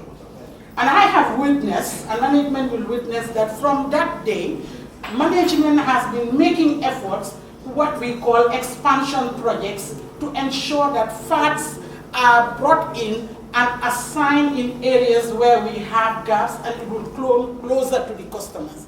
For me, as a customer service director, if you want to tell me what are the the issues of the NBN as far as customer issue is concerned, I said the lack of inadequate FATs that have been installed, thereby customers cannot benefit wholly and solely from the NBN. And this is the reason why management over time has been firefighting, because it requires a lot of resources to be able to come on board and deliver those gaps that we find. And today, there is an investment document that clearly states what GAMTEL wants to do. We, through the new proposed project, it will bring about 4 OLTs, as the MD has just mentioned, because when you bring those LTE, it would close the gap of access. The issues that we are talking about, the NBN lacks the adequate access to get to the people. That is the only issue about the NBN. But if you tell me the network infrastructure, the project addresses it adequately to be able to offer new services such as the dark fiber that you are seeing right now. We are able to do a lot of things. Today at the OIC, we are adequately supplying them services that is required for the operation of the OIC in terms of backhauling and in terms of internet. Thanks to the upgrade through the NBN, that is, and the continuous improvement that management has been doing over the past. I would just want to, from that NBN project, we were able to deliver 2 major services as far as fiber is concerned. That is backhauling. We are backhauling the services of all operators from their respective base stations at ACE and their point point of operations.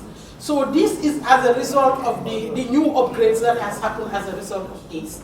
And today, we are able to provide services for all the radio station, GRTS no exception, all the transmission services that are being provided now for GRTS, all the private radio stations, including the media houses that are doing online, have been backhauled by GAMTEL through the services of the fiber.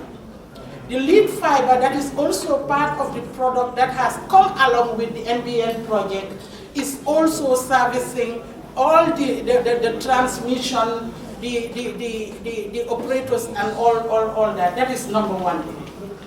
Now number 2, because I told you it does 2 things. It does backhauling and it does internet provisioning.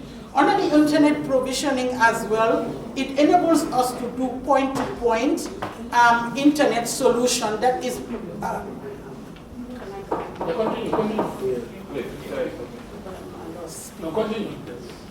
It enables us to be able to provide point-to-point solutions. Right now, there is no bank in the Gambia that is not being connected by fiber through GAMTEL. Even on their ATM, we are providing them with fiber, thanks to the upgrade and the improvement through the ECO1 and the NBN. That is the result of these actions. If you look at today, you go to the ATM machine, you click, there is no services there. It's not as a result of connectivity, but as a result, maybe there is no money. And if you look at the major projects that GAMTEL has embarked on, today I was listening to the GRA commissioner yesterday. He was talking about the pride of the Asikuda network. It is being provided by fiber through GAMTEL, and the importance of revenue generation through that initiative. It is provided by GAMTEL. If you talk about the infamous today, where the government transactions is being done, is powered by fiber and it is done by GAMTEL. Thank you so much. So I can go on to say, because you know, my fear and my worry is, where is the 25 million and what is its worth? I am just trying to prove that upon the upgrade from the ECO1 to the NBN, GAMTEL has technologically improved its technological capability as a result of this project. Can I help her? Thank you so much. I just want to help her on the numbers. The numbers on the financial statements. Mr. Chairman, if you allow me to connect from where she's coming. Sorry, before you connect. Okay. With all due respect. You see, madam, we're not trying to debunk the merits of what we have been doing here. All what we are saying, even though there are possible interventions, there are tangible interventions, you are not leveraging the potential of $25 million loan. That is the truth. It's not been harnessed. It's not been fully utilized. It's not been leveraged to its fullest. That's true. Good. That's true, and I agree with you, and that is why management has, that is true, and I quite agree with you. That is why, you know, in order for us to make decisions and to understand fully, there is a story. And I was just trying to bring out the story for more money is as a result of the lack of our inability to harness the already existing strength that we have, technological strength that we have, to be able to provide the last mile solution to get to the customers, for customers to enjoy and feel the benefit of broadband services. Thank you That's so much, what madam. I was saying. I think the historical perspective is also important for us to understand. Yes. But allow us to ask supplementary questions, because this particular area generates a lot of questions, and we need to be in terms of understanding. So I will still allow my members to ask questions.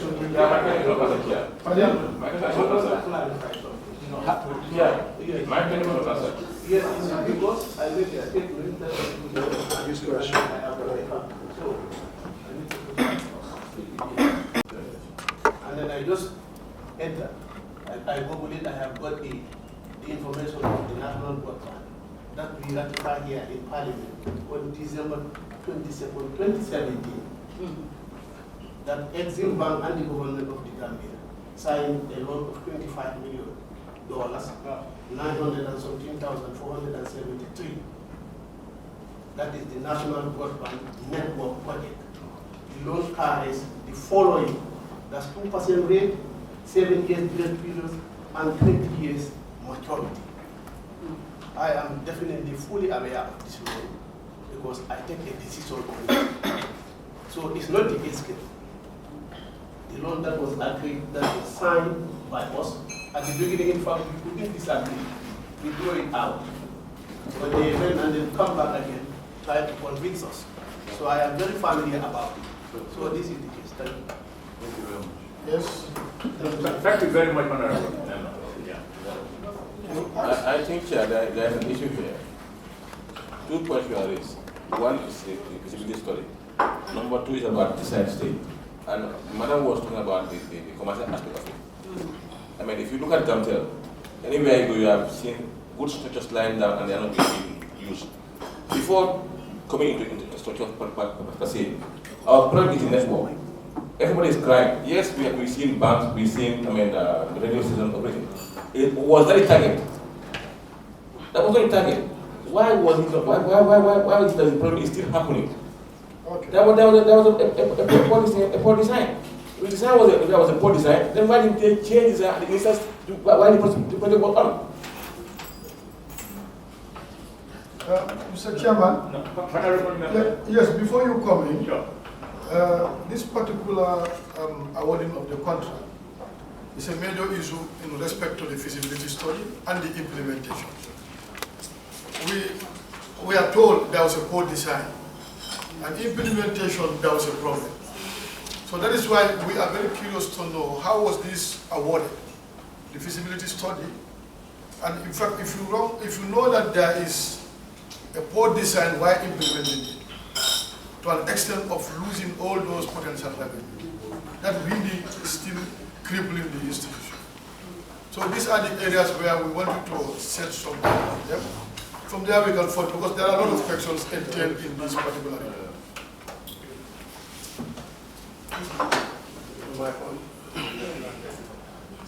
Multiply the capacity 4 times to 40 gigs.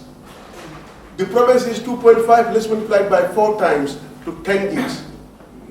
That is what we've been surviving on since the implementation of the NBN to date. And until we are successful with this upcoming project of the 4 WDMs and so on, we will continue to transport maximum capacity within the GBA at 40 gigs and maximum capacity in the provinces for 10 gigs. During the implementation of NBN, errors were found, and most of them were rectified exactly at the time of the project. We've called meetings and denounced the implementation as being wrong.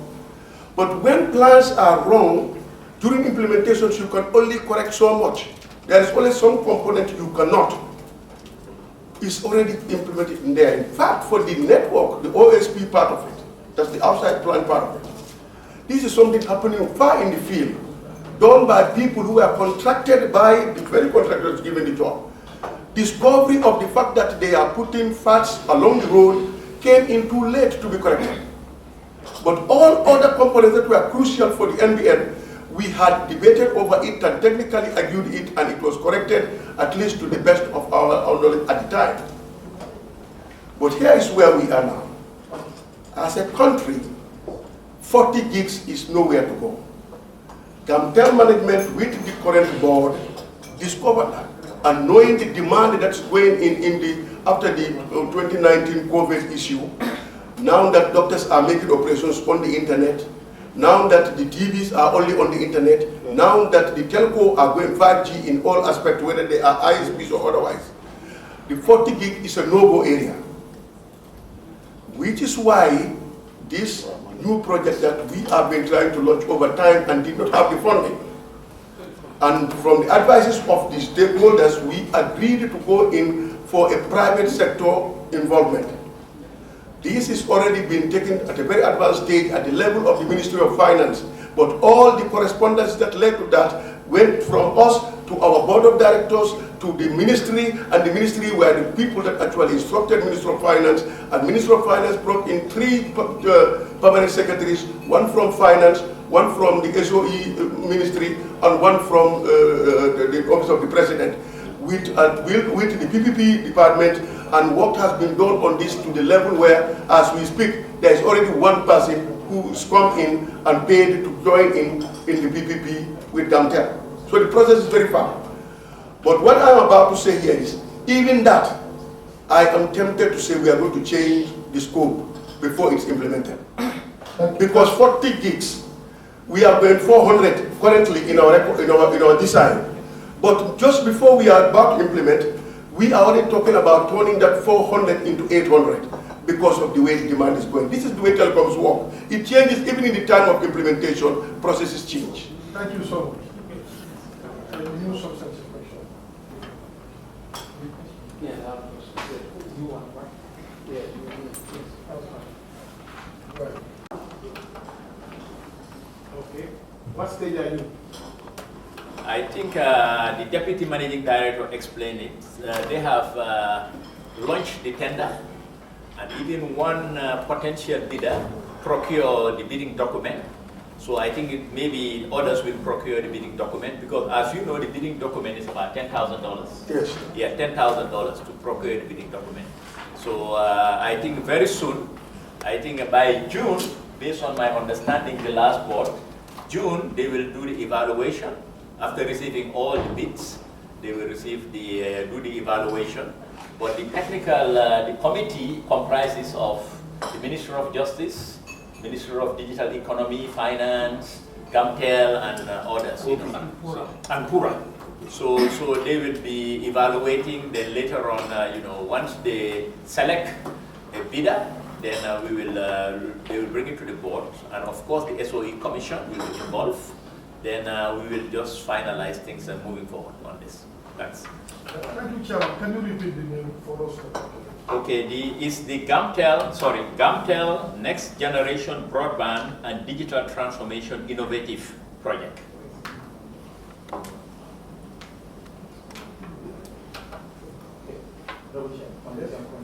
We can give you the copy of it to at least the front stage. Thank you. You don't have to bother about writing it. Okay, no problem. Yeah. Okay, Honorable Chair, I want some clarity in what Honorable Councillor has just asked. There has to be consequences for certain actions, because actions are very severe and they require a lot of risk for both the government and the institution. So when as a board chair and the management, you recommend such a decision, you must have a basis for that decision. The basis that you must have assessed to say, when we do A, B, and C, and there is this and this and this, for us to get there.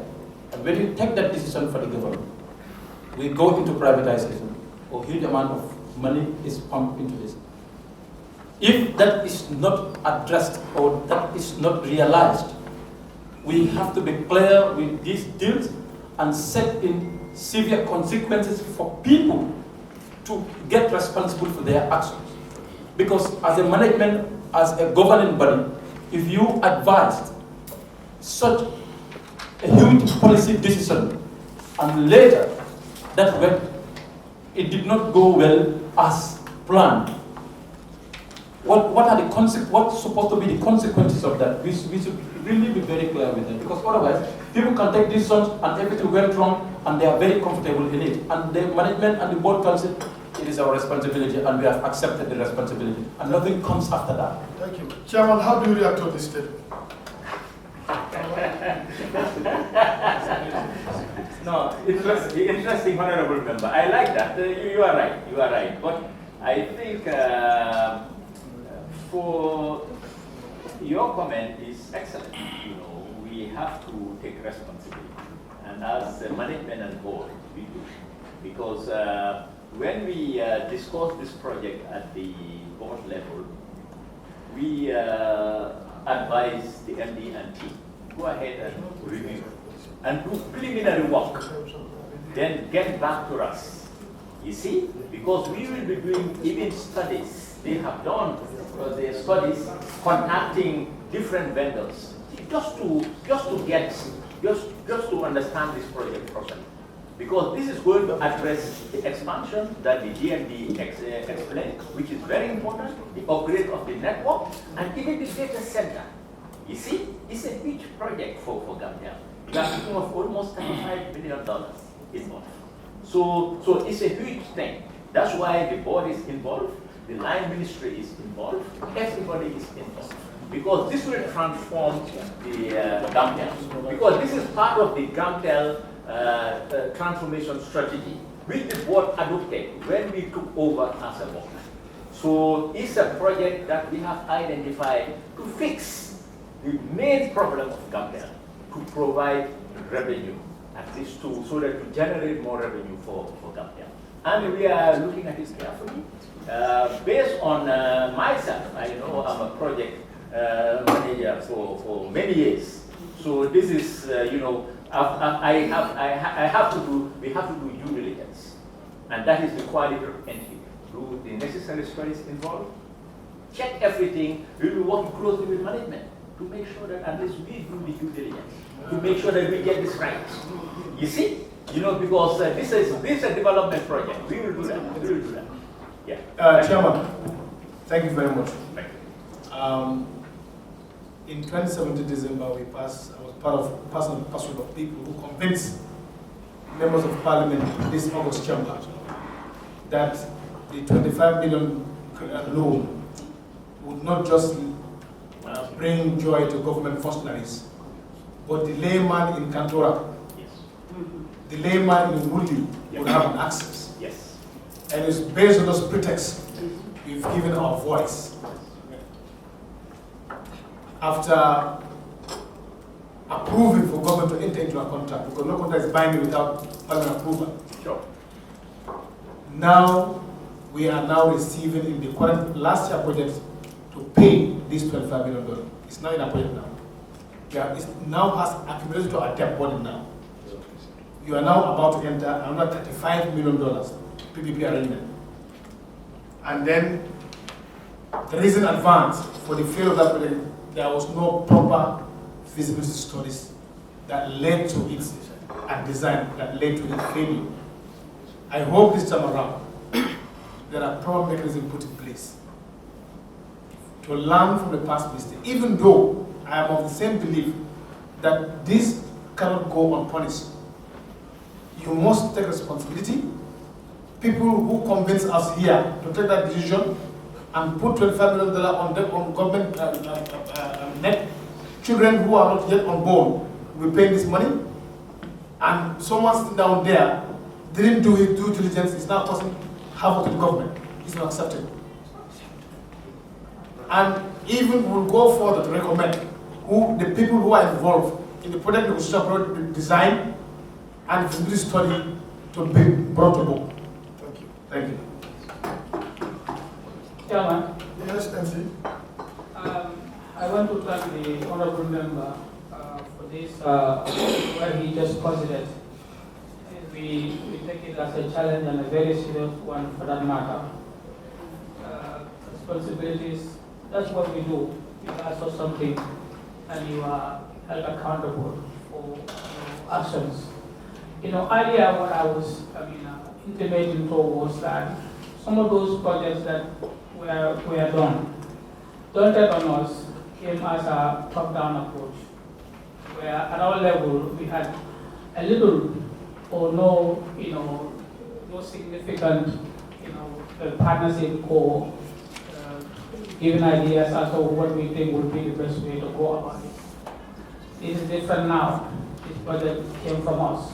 In fact, from the very, very low level, coming up to management, filtered to cascaded up to the board. We said this is what we need. That is why the Coordinating Director was heavily involved in this. We did a project called the CG2, which was from Kerai in Farafeni to Senaba Jarasoma. It was one of the best projects that I have been involved in since coming to GAMTEL, and I know Coordinating Director can also attest to that. It was not only a way of bringing revenue to GAMTEL, but also a national security platform, where at no point since we did that was there a total outage of network connectivity in this country, even though we went through challenges. We initiated that project ourselves with the Ministry's help, the board, the former board, and the Ministry of the Moisi, Honorable Ibrahim Silas help, we were able to, and Honorable Mambre Guy's help, we were able to get funds from commercial banks and for this project. Right now, it's the cast out of our operation, and it's also a security measure whereby at no point, even if the ACE goes out, we will not have total outage in this country. And personally, this one also, I take the challenge, and I want to believe that the team, in fact, I don't want to believe, I know the team is with me on this, that we want to do this, because just imagine this. In the project, we have outlined certain things that we want to do. One is the deployment of 7 GWDMs, digital wavelength connectivity routers. 7 of them within the Greater Banjul area from Serapunda to Brikama. These are going to support us from the core, but in addition to the private sector operators, all these GSM operators, they will be able to have enough capacity to connect their customers, 7 of them. Then we went further to our access level, where we are going to buy 4 OLTs. Each OLT would have 17 cards, and each card will house 1,000 customers. 1,000 customers at the last mile end. If you multiply that by 17 by 4, you have about 68,000, and we've said this is what we need. But it doesn't stop there. We also said we are going to make sure we do broadband connectivity for some areas that are in remote locations. Getting fiber there is somehow difficult. That's why we want to deploy the broadband towers across so that we can get connectivity to those customers. At the start, we are initiating about 5,000 customers, and within the first 3 months, we said we are able to do this. But we didn't stop there. How about providing enough energy, power supply to these DWDM? Because when you connect customers will enjoy 24/7 connectivity. And for that, we said we are going to make sure that we bring in power support, energy support, thereby these systems that we are deploying are going to be connected on power. That is not going to be wholly and solely depending on the NARIC. I'm not saying NARIC is not doing, but we want to have also an additional backup to be able to. We also want to have a monitoring system in this project. This monitoring system, what it will do is from corner to carton, any FATs, any OLTs that are connected, we'll be able to monitor them. At a click of a button, we can know what is happening in Gambisara, what is happening in Badu Farabani, so on and so forth. So we have that. And we're also, in the same project, we're also looking at how can we be able, because one of the things that, material that we always need, that we must have, is fiber cables. This is some important product, material, that can help us facilitate, enhance our connectivity. Right now, what we are doing, we are buying this thing in piecemeals. Whatever investment, whatever the sales we do, we take that money and inject it into the business. But for once, what we want to do is to buy it in bulk, so that from Serakunda Exchange, Birkamal, Farafeni, Kerawan, all of these exchanges, the regional managers can have enough materials to connect customers. We have high demands. Currently, our team is in the Farafeni area, in the Salakini area, Jara Soma, Jara Sudukum, Jara Marukunda, but we do have strategies of this. So those are also important, included in this project. All logistics that we would need. So this is what we want to do, and we have. Thank you, MD. Okay. I think we have about. Mr. Chairman. Yes. Like the response I am hearing is like you've already agreed to invite the private sector in a form of PPP arrangement. If so, what strategic approach do you have? Because this report has shown certain weaknesses where you need to improve, particularly when it comes to ineffective monitoring of GAMTEL branches and exchange. And you have this infrastructure that are capital intensive. And how do you make sure that these things are they are protected and there is constant monitoring before you come out with an involvement of private sector in the form of PPP format?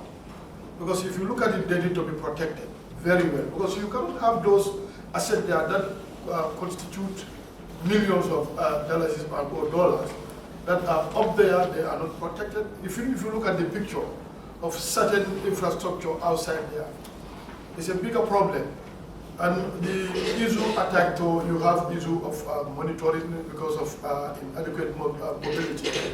What strategic approach do you have in resolving these issues before you invite somebody to put in his money without resolving these problems? Thank you, Chairman. Sorry. I think we have... Sorry, Chairman. Sorry. Go ahead. Yeah, what is said, just to portray it now. You need to have a total overhaul. You need to have a total account of your assets that are there, so that they will not be laid there fallow or redundant. It should form part of your own internal assets now. So going into it now, then you can have a proper bargain in the area of what you own and what you have to bring on the table. You must have a quantity of what is at the disposal, so that those that have been left abandoned will not be a loss to government. Do you put that lens in place? Thank you. Okay, okay. Let me, Honorable Chair and Honorable Member, let me just answer your question. Yes. Right now, there is an ongoing task that we have assigned to management. The asset register, we are updating now the asset register. So, and this is a requirement. In fact, we are working through with the World Bank, on this project. So that this is very important for all assets of GAMTEL. So this one will be updated. In addition, Mr. Chairman, Honorable Chair, you mentioned about monitoring. When we took over as a board, the first thing we raised, we know that GAMTEL had issues when it comes to project management. The board recommended for them to set up a monitoring and evaluation team.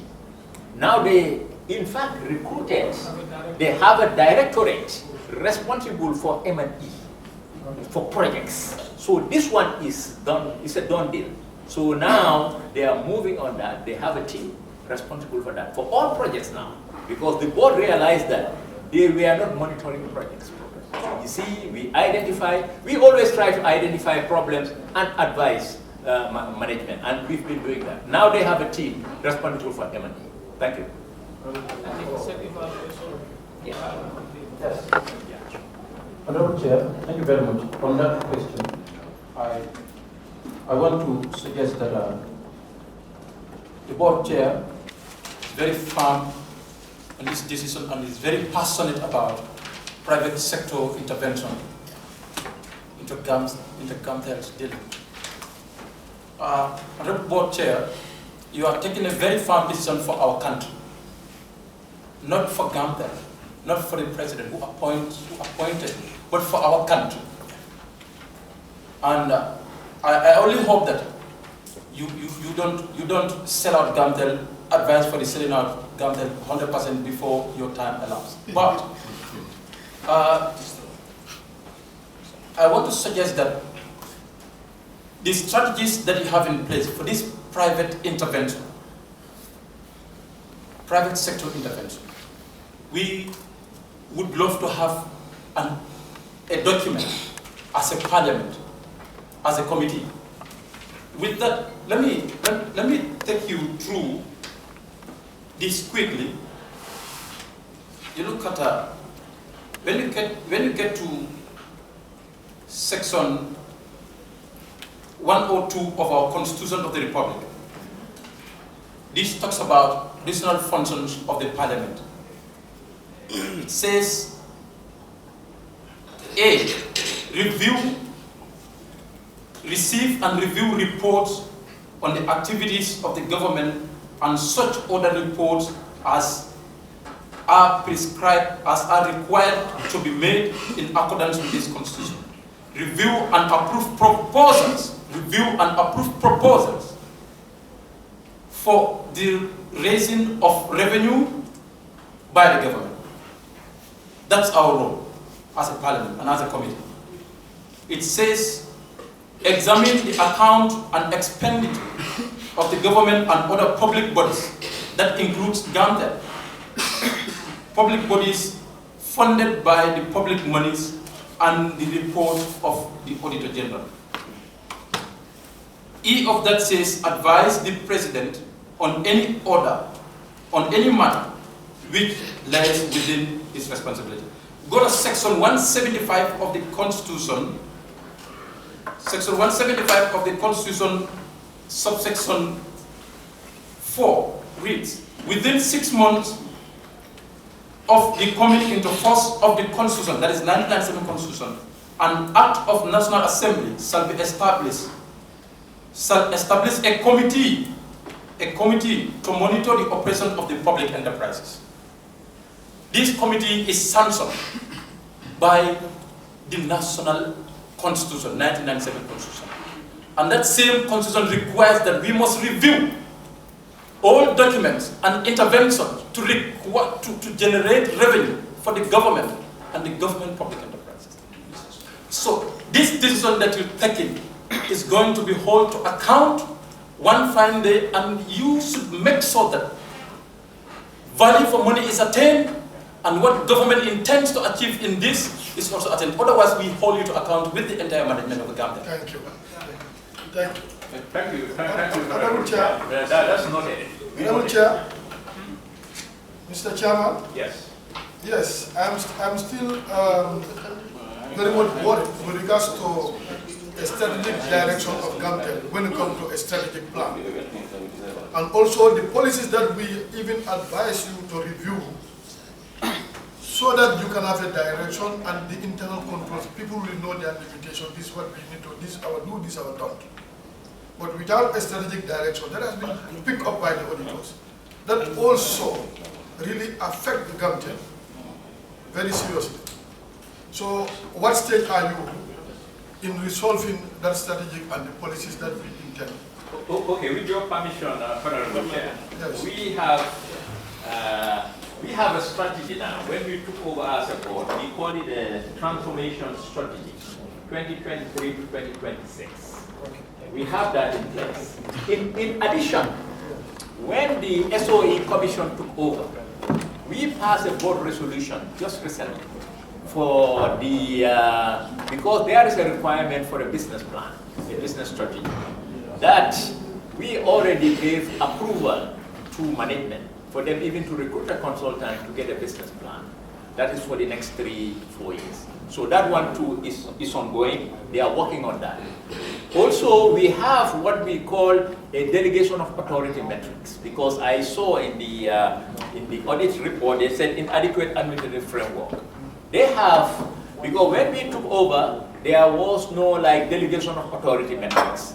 Now, management is working on a delegation of authority metrics and also updating their financial manuals. So all these things is ongoing now for administrative frameworks. So all these things, they are working on it. So the business plan, as per the act of the SOE Act, that one too is on course. I'm sure within the next couple of months, or 2-3 months, they will get that in place. In addition to the Transformation Action Plan. Let me pause here. The Transformation Action Plan, why we brought that? We wanted something very practical, pragmatic. That's why we had this project. We wanted to identify projects, that will transform GAMTEL. That's why we have that strategy in place for the next 3 years. So we have that in place. Yeah, thank you. Yeah.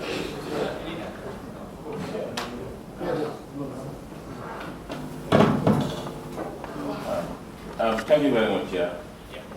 But yeah, Chair, I'm a little bit confused because it's like since issue of privatization so it comes in, it's like GAMTEL is already been privatized.